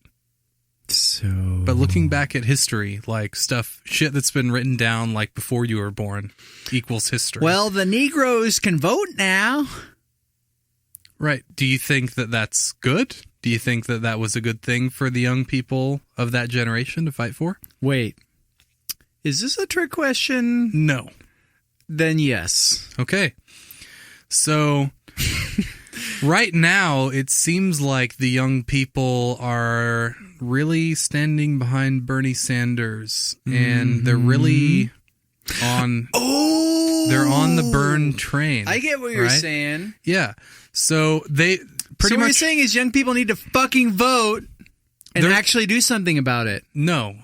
I know that they're No? going to already. So I'm not saying that's what they need to do, because they're already going. They've already shown us by how much they've been supporting Bernie Sanders. I feel like that's sort of like saying, like, yeah, we're actually going to turn out to vote this time because we really believe in But this he's guy. losing these states. But so the young people are behind Bernie Sanders. The young people have never, like, they've never been wrong before, even though the older generations have always said that they're fucked up before. But looking back now, it's like, yeah, gay people deserve the right to marry. Yeah, black people deserve to be treated just like everyone else. Yeah, women deserve to vote. Clinton believes in They've all always that, been though. right. But Bernie Sanders So- believes in okay, okay. everybody gets anyway, college that was education, that was number one. free healthcare, legalized marijuana. Continue. That was number one, okay, from Todd Glass. Number two, and this is where the conflict comes in for me, and this comes from Sam Harris and his podcast, Waking Up, which I also listen to. Sam Harris is sort of like the most logical Harris person that I know Never of. says He never always. says. He never says He's the most. He has before, but He's like the most. He's the mostly most does not. soft-spoken, reasonable person that you could ever possibly listen Well, to. when you talk about soft-spoken, you got to think like Because the he main meditates like 2 hours a day, so he's just so unperturbed by Well, everything. What that I meant by happens. that is that like I don't say like, even though I'm saying like, and you have to avoid that specific thing and make a claw and like claw the table while you're talking in different spots. SamHarris.com. So he's talked about he. So I was totally behind Bernie. I was feeling the burn, but Sam Harris has thrown a wrench into things because he's brought up an important point, which is that Bernie Sanders' idea of foreign policy is so what? Like that's Bernie Sanders' stance on foreign policy can be summarized as so what? They said the basically. same thing about Barack Obama, This though. isn't the words that Sam Harris used, but this was his point. Yeah, like, but well, I'm not a Sanders or Clinton or anybody supporter, but I'm just saying, like, Joe Biden has, when Obama was elected, like, they were like, well, Biden has all the foreign policy experience, and we don't even fucking know who Bernie Sanders' VP is going to be. There's rumors it's going I to think be it should be Trump. Elizabeth Warren. That'd be awesome, right? I think we should do it. I'm being honest. I think we should do it the way that it was when the country was founded, which is where the presidential elect loser becomes the vice president. I think that Is that really how it was? Yes. I had no idea. that's how it was Until when? for years and years. I don't remember when. Just You can years? Google it.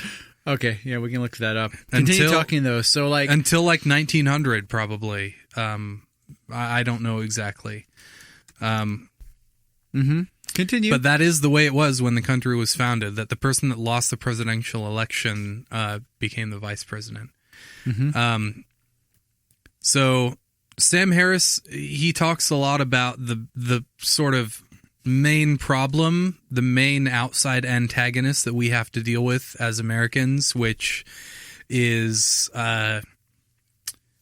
let's be honest, it's crazy, radical, like ISIS Muslims that want to take over the world and want to kill everyone who is not Muslim. And Hillary Clinton actually like understands this problem.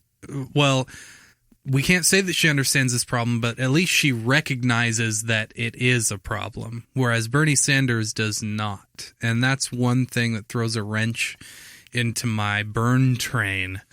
It sort of puts a penny on the rail of the burn train, as it were.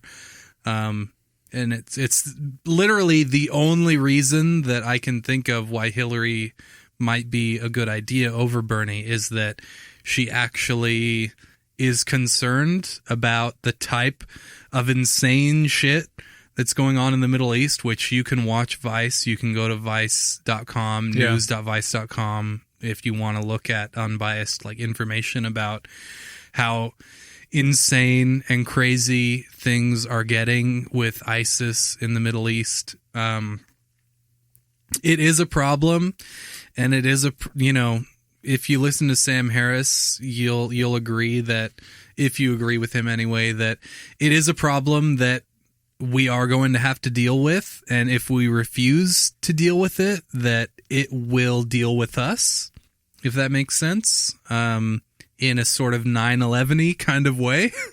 Well, so the main thing come on, man, like, Muslims are insane. Like, if you're a radical Islamist or whatever, that's insanity. You know what I mean? Like, you got to recognize that. Like, I get where you're coming glad from. that we're on the same page on this, at least.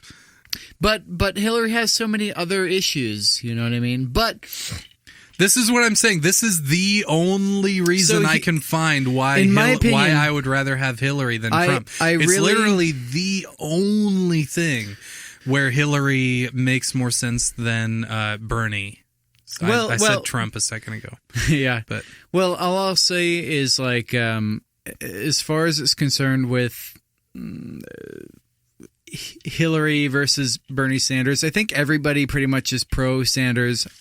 That's a very valid point that you just made, though. Particularly, I'm worried about it because we live really close here to, like, a major, like, military base, which it's like, it seems kind of like, I don't know, self-absorbed. I feel like to think that it's like we would be the target of a terrorist attack. In a way, I feel sort of like, who are you kidding, man? You're not that important. But then there's another side of me that's like, if they really wanted to target, like, military bases, like, we're one of the major ones here on the West Coast. So the original election process did not foresee development of political parties. Mm-hmm. So, and their adversarial role in government. And in 1796, Federalist John Adams came in first, but because the Federalist electors had divided their second vote amongst several vice presidential candidates, Democrat, Republican, which is one word. It's like hyphenated. Yeah. Thomas Jefferson came in second. Thus, the president and vice president were from opposite parties.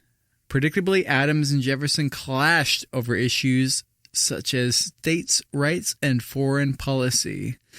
So back in 1796, there was, like, Democrat and Republican was its own party, and Federalist was another party. Mm-hmm. Like, that's crazy. So I don't know. So it says here a greater problem occurred in 1800. Reading from Wikipedia. Yeah. Which I'm not saying that to be like. Well, like, I'm not someone that believes that Wikipedia is, like, not to be trusted. I really believe Wikipedia. These articles, like, it's hard to amend an article. I've read how hard it is to actually get, like, Wikipedia an update to a historic I'm article. a futurist, so you can believe me when I say that Wikipedia is, like, the center of knowledge for the human race right now. I believe that. It says here, so as far as Thomas Jefferson and Aaron Burr are concerned, this tumultuous affair led to the adoption of the 12th Amendment in 1804, which directed the electors to use separate ballots to vote for the president and vice president. Solve the problem at hand, it ultimately had the effect of lowering the prestige of the vice presidency. Office was no longer for the leading challenger for presidency. So 1804, that's when it changed. Interesting. Yeah. Taken almost over 200 years. I think it was a mistake. Maybe. I mean, look, I don't think... I don't think Trump... I think the only sane Republican is... And I say sane kind of like he's sane, but he's stupid, is John Kasich. And if I haven't even heard of him. Yeah. He's the governor for Ohio. So who cares, right? Whatever. But he's the only Republican I even marginally kind of agree with in some ways. So I feel like George Bush just, like, ruined things for Republicans for, like, 20 years is my feeling. Did you hear that? So his brother was running. Did you hear about this? Jeb. So Jeb Bush. Jeb! Jeb! So Jeb dropped out a couple of weeks ago. He dropped out of the race. I heard about that. It was sad. It was sad for the. I think he received he received millions of dollars from super PACs. I think it was double-digit millions of dollars, like 20 Which some odd millions. I'm fine with. I think you're cool with super PACs? No. Republican, Democrat, regardless. I think I've been on record before that on SmarmBros official record that I believe familial political dynasties to be un-American, which is another big reason I'm against we should Hillary. make it illegal that if one of your relatives was president, you should not be allowed to be president. I completely anymore. agree. Well, that's crazy. I don't agree. Because at least for 40 or 50 years, there has to be an amount attached to it, right? I'm not cool with it. I feel like, hey, if you want your family to be the family in power for generation upon generation or whatever, it's like fucking move to England. Fuck you. Right. This is America. That doesn't go on here. Right. No, I think we should make it illegal for it should at least skip a generation. Hillary Clinton. If your dad was president, you shouldn't be allowed to be president. Yeah, exactly. If your grandpa was president, sure. But your husband is president? We're keeping an eye on your husband's president? Yeah, same thing. No way. Shouldn't be allowed. No way. I've accepted the fact that except we've got Hillary Clinton. Except we've got ISIS over there, which is nobody really cares though, dude. Come on, the president isn't going to determine whether ISIS goes away or not. Whether we care or not does not affect what ISIS is going to do. That's the issue. So what's different from Hillary Clinton versus Donald Trump? What's different? Tell us. Between Hillary and Donald, there's not much of a difference, but between Hillary and Bernie, I think there's a big difference. What is it? Bernie doesn't give a fuck. So what is it? So no one's going to, America's not going to be supporting the people that are trying to actively fight and destroy ISIS. And so they're going to keep growing and keep taking over, and they're going to get more power. They're going to continue to get hands over more and more powerful weapons until they get powerful enough weapons to cause a major issue with a bunch of innocent people here in America. That's exactly what Barack Obama said. What's your point? That's exactly what Barack Obama said, but he's still over fucking in Iraq, Afghanistan, all those kind of places and everything. Because we should be. Yeah, well, I don't think so. Sanders is saying that we shouldn't be there, but he gets elected. He's going to fucking continue the same shit as usual. This is another thing. He's going to propose things that are revolutionary. He's going to propose things that are revolutionary, and they may or may not get passed by Congress or whatever. But for all the war-related stuff, to use a technical term, there's nothing he's going to be able to do about it to get us pulled out of there or anything. First of all, should ISIS really be our problem? Why is it even our problem? It should be France's problem? Because they want to be our problem. Because they will be our problem, regardless of what our attitude is toward them. They're trying to take over the world.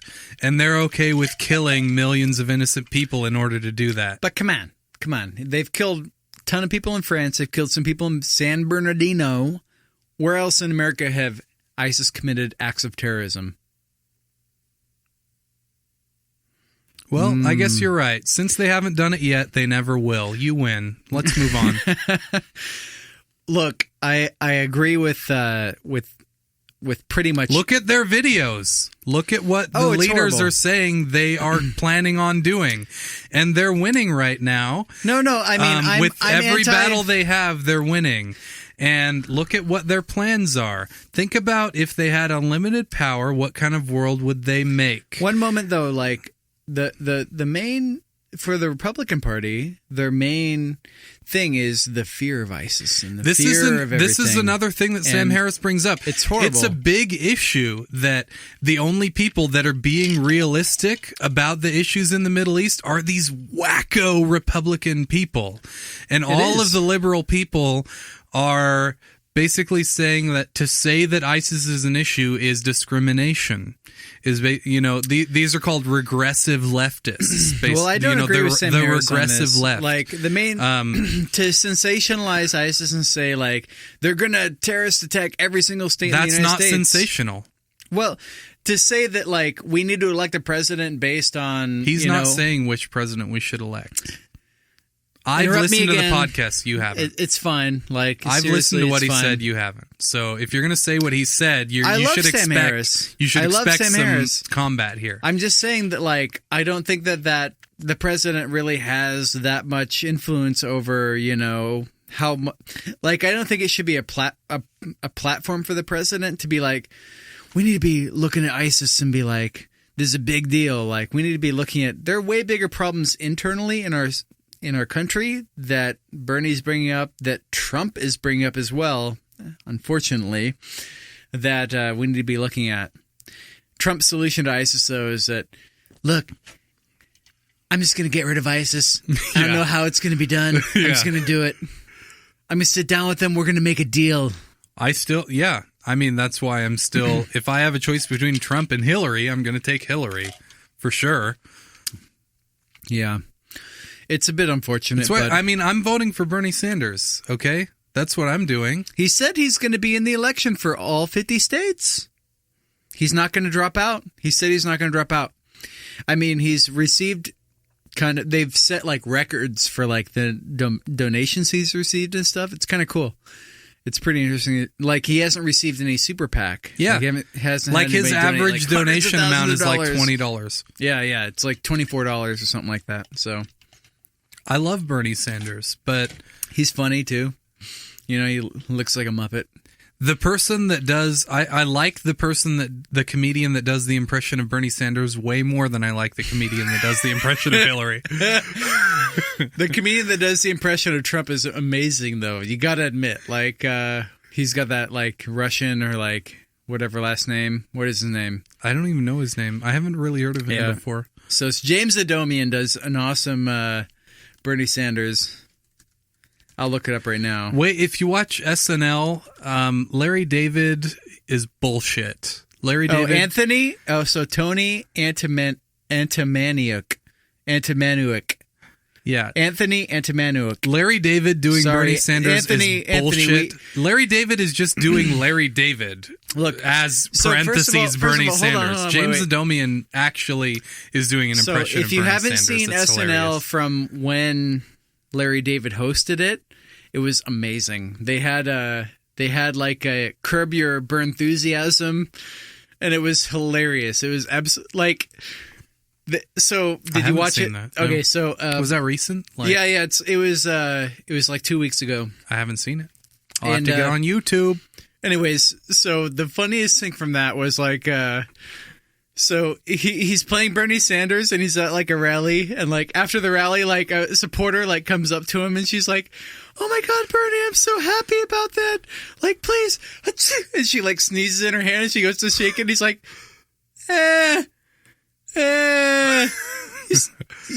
She's like, "What? Why won't you shake my hand?" Right. He's like, You sneezed in your hand. So he's Larry David as Larry Bernie, David. Larry David as parentheses Bernie Sanders. Yeah, okay, yeah, exactly. it was actually really, really it was SNL this season has been really funny. Like I've been loving. It's been like. I don't know. It's been like Santa Baby. The last episode was not that funny, but like the Larry David episode was really, really funny when he watched it or when he hosted it. Look up SNL Santa Baby on YouTube. That's all you need to know about the current season of SNL. That's all you need to know. But anyways, yeah. I think most people under the age of like 45 are standard. Like so. How could you not like Sanders? He wants to give you tons of free shit. Like, why not? Like, he's basically trying to bribe you. Why wouldn't you vote for him? a particular podcaster that I listen to every day that's typically libertarian is said that he's going to vote for Sanders. Like, even though he does not believe in Sanders' political views, really, he would rather vote for him than any other candidate. Oh, something I was going to say earlier. And I respect him. Like knowing that he would He's vote, like your father. Dad. I have a dad, though. And my dad's pretty cool, but like I have two dads. One that's incredibly intelligent and wealthy, and one that's got wise. He's wizened. He's got kind of like weird, like old school mentality, types of things that can set me straight on certain topics and everything. Yeah, exactly. So But I have anyway, one really smart dad and one something I was going to dad. say earlier that I forgot, that I lost for a second. This is another idea that Joe Rogan has put forth, which is that great podcaster. We love him. I love Joe Rogan. If he ever wants to be so a guest much. on our show, it's not going to happen. We're going to have to like fly down to LA and like be on his show or something. He has this theory, right, that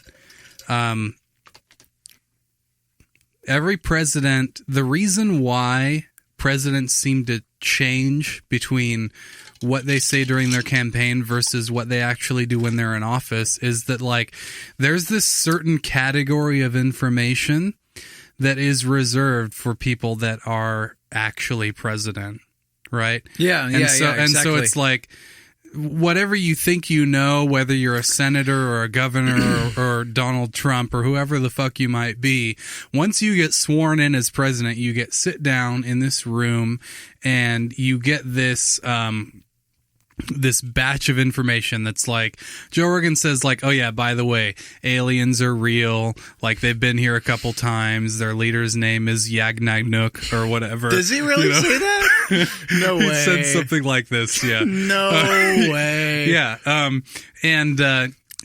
Whatever. All this information that only the president is allowed to know. So it's like, whatever your campaign is, once you're elected president, it's like, hey, reality check, your world is different than you thought it was. And this is sort of a reason why we see this discrepancy, which we've talked about in a past episode, I think, between, this is like the campaignpromisetracker.org that I wanted to start, which is like between what people talk about during their campaign and what they want to institute as president versus what actually happens when they get in office. And this is what explains what, the discrepancy between Obama talking about pulling out of Iraq and ending the war in the Middle East versus authorizing the most drone strikes in the more than any president ever, and like being responsible for more casualties in the Middle East than George Bush was. It's just that it's all casualties due to targeting cell phone signals and drone strikes versus... Look at this picture. Like, this is him. It's 7 years apart, but like... It's him when he was elected versus him when he's like in his last year presidency. And you can see this before-after comparison for every president. Like Bill Clinton's was super like crazy being president. as well. Like it makes you like die. Yeah, it makes you like die quicker it than usual. saps the life out of you, like you're the crypt keeper or something. But it's the best. Like, I mean, I kind of want to. You're be the most president. powerful person in the world. Well, in the United States, you are the most powerful person in the world if you're the president of the United States. For now. Really? Yeah. Like, you still, go on, comedians getting in cars, getting coffee with Jerry Only Seinfeld, Obama so has done that. Maybe Seinfeld Only is, Obama has done that. The most, maybe Seinfeld's more powerful than the president, though, no. when you think about it. The only person more powerful than the president of the United States I is love Oprah. Seinfeld. Well, whoa, bro. Come on, man. Woo! I don't know about that. She's got her own TV network. Does she? She has her own magazine. Oh. She's got that, she's definitely got more LBs than the president, if you know what I'm talking about. Oh. Hey. Yeah. Whatever I do kind of like own. black women, though, like, so I wouldn't say no to Oprah. This is good. This is called back She's so to the rich. beginning of the show. She's so rich. Your name is rich. So Yeah, so I don't need someone with a lot of money because I'm already rich. closing statements. Closing statements. Rich, so this was so like if I'm gonna put a label on this show, I gotta say like it's very smarmy. We touched on all the smarm bases, all the smarmsic areas of smarm. You know, we start off, talking about Otherkin, which if you're an Otherkin and you're listening, great. I'm going to have to say, go fuck yourself. Dear God. I don't agree with what he's saying at all. If you're an Otherkin, you need to get off the internet and talk to some human beings because you're fucking insane. Go see a therapist. No, definitely see a therapist. In fact, like seeing a therapist, I think has helped me. It's helped you, obviously. We've talked about it a lot. She's great. I'm seeing her tomorrow. Dr. Nguyen. That's my so funny. It's my therapist. I think I've told you this before. Just a quick aside. My old boss, Derek. Derek, if you're listening, we love you. If you made it this far in episode 5, like I'm surprised, and you've got way better things you could be doing with your time. Yeah, kind of. He's even not though you're listening. a Trump, look, even though you're a Trump supporter, dude, this guy's a Trump supporter. He's insane. We love you. We love insane people. I love you. But anyway, he told me once that he wanted to make sure that he didn't get an Asian doctor, so he found a doctor named Dr. White. Dude, I think I remember you telling me this. Yeah. So, like, I found so I purposely, like, when I was searching for my dentist a few years ago, I, like, found a dentist that had a very white name. Mm-hmm. And I want a new dentist. Like, seriously. Like, so I scheduled my dentist is Indian. She's great. Dude, no, I had a dentist appointment last week. So first of all, I got an appointment with She did 4 fillings in under an hour. Obviously, she's amazing. I have an Indian dentist too, but like, so my dentist's last name is Dr. Hartke. Hardtke. Like, I know he's white. Like, I know he's white going into it. I've only seen this guy like 3 times. I've had 6 dentist appointments in the last 3 years. And usually the person that works on my teeth is this other fucking chick that he just like hired that's Indian. Mm-hmm. She's great. I'm finding a new dentist next time I get an appointment though. Like I went to, so you when can I got go to my dentist, I'll recommend. Well, hold up. When I got my wisdom teeth pulled, it was by this like Korean lady. Her last name isn't Nguyen, it's something else. But disappointing. Like, it is still Asian. Disappointing. But she was really great, and I could pay like right then and there. Like I could be like, "Hey, how much was this visit?" And they're like, "Yeah, this is how much it was." Isn't blah that the blah way blah blah. Well, no, my current dentist, they like send me a bill, and they're like, "Get a new dentist. Send us your credit card number so we can pay for it." And I'm what like, the fuck? Get a new dentist. No, exactly. I am getting a new dentist. I'm never seeing my current dentist again. I just saw them last week. It was the last time. They're never going to know. Congratulations. They listen to my dentist. So first of all, wait. The only benefits I'm going to miss out on is when I go into my dentist, I get this wax hand treatment. So I put my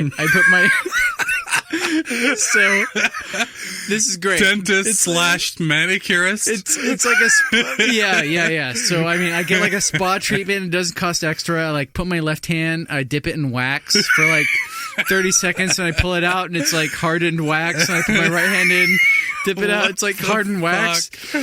And then they put like these little mittens over my hands, and I get my. Yeah, exactly. I get my teeth worked on, and I just have this like great. Do they spa give you treatment. a foot massage? But dude, hold on, wait. So, two appointments ago, like the lady that like does my cleaning, she like tried to get me to join an MLM. I don't know what that is. Multi-level marketing. She was like pitching her multi-level marketing, like, "Oh my god, you love supplements? You want to sell supplements? You could be your own bot." Like, and I'm just like, Like, I was thinking in my head, like, I need a new dentist. I need a new dentist. I need a new dentist. Anyway. But I didn't get one. But then I got my wisdom teeth pulled, and I was like, this is so good. You guys are the best dentists ever. You pulled my wisdom teeth. Because you were on drugs. It took... No, it took me like 20 minutes. Because they gave you drugs. Well, they gave me a prescription, but, like, I didn't need them. Like, I felt great. Like, I didn't... They must have slipped you something. Yeah, exactly. They must have given me, like, Novocaine or something like Novocaine. Anyway, real quick interjection. My dentist, if you don't go for, like, 3 months, they'll send you a $200 gift card that goes toward your next, like, dental How did you figure this out? I didn't go for a while. You're supposed to go every 6 months for your checkup, right? Right, but my teeth are hella fucked up. They're really bad? I should be going more. But I now, since I found this out, I purposefully wait until they send me the $200 gift card, and then I go. It's a great dentist. You'll hook me with that. You'll hook me up with that later. Rich. Charles. Sorry, Jacob. Jacob Charles. Closing thoughts? I think that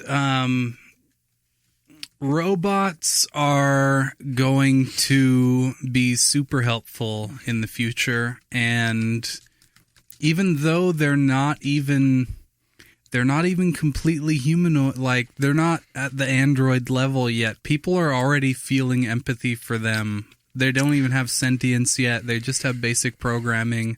The idea that people are going to relate to robots. People are going to want to be in relationships with robots. People are going to work alongside these things that we've created to build a better future. This is the future. This is what's going to happen.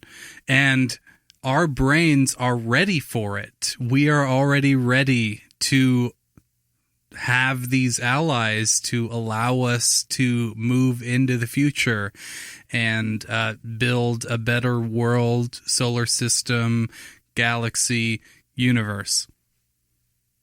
Also, I think that if you're going to have a kid, if you can work it out, you should try to have a parent that can stay home and parent them and bond with the child. Because who knows if the other kids that your kid's going to daycare with, who knows if they're abused or whatever their situation is or how fucked up they are. So the bottom line is, if your kids are at daycare and they're bonding with the other kids at daycare, you don't know what those other kids at daycare are, how they're being raised. So, you can roll the dice there if you want, but I think you should try, if you can work it out, you should try to be there for your kid if you're going to decide to have one.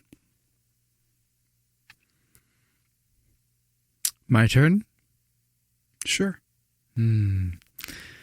Okay, 2 things. First of all, every time men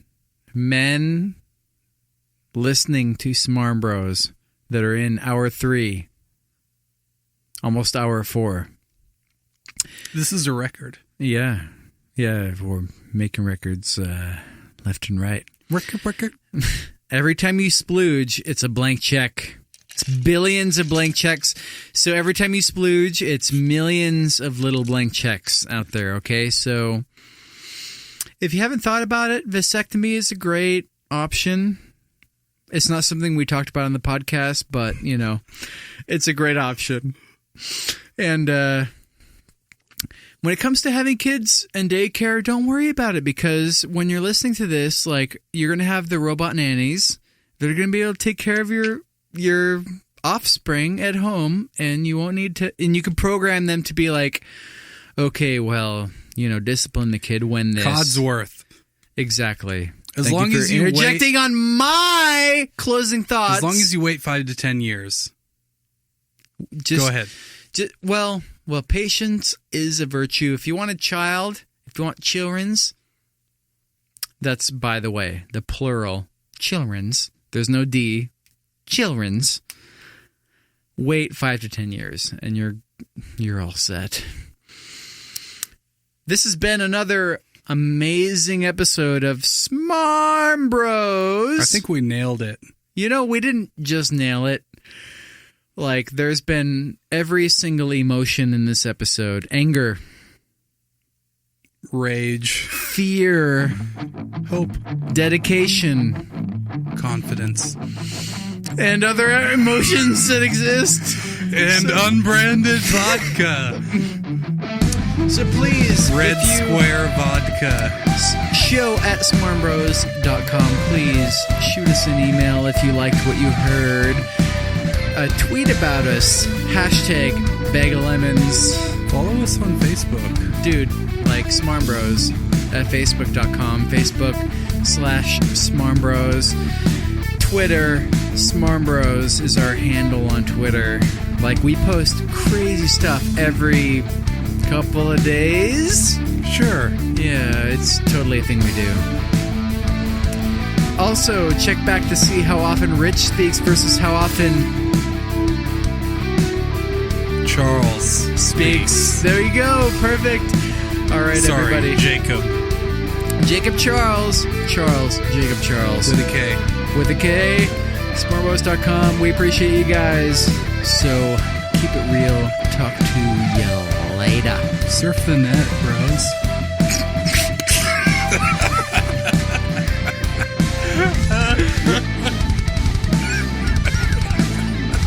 The information superhighway. The World Wide Web. www.internet.com. Brought to you by SmarmBros.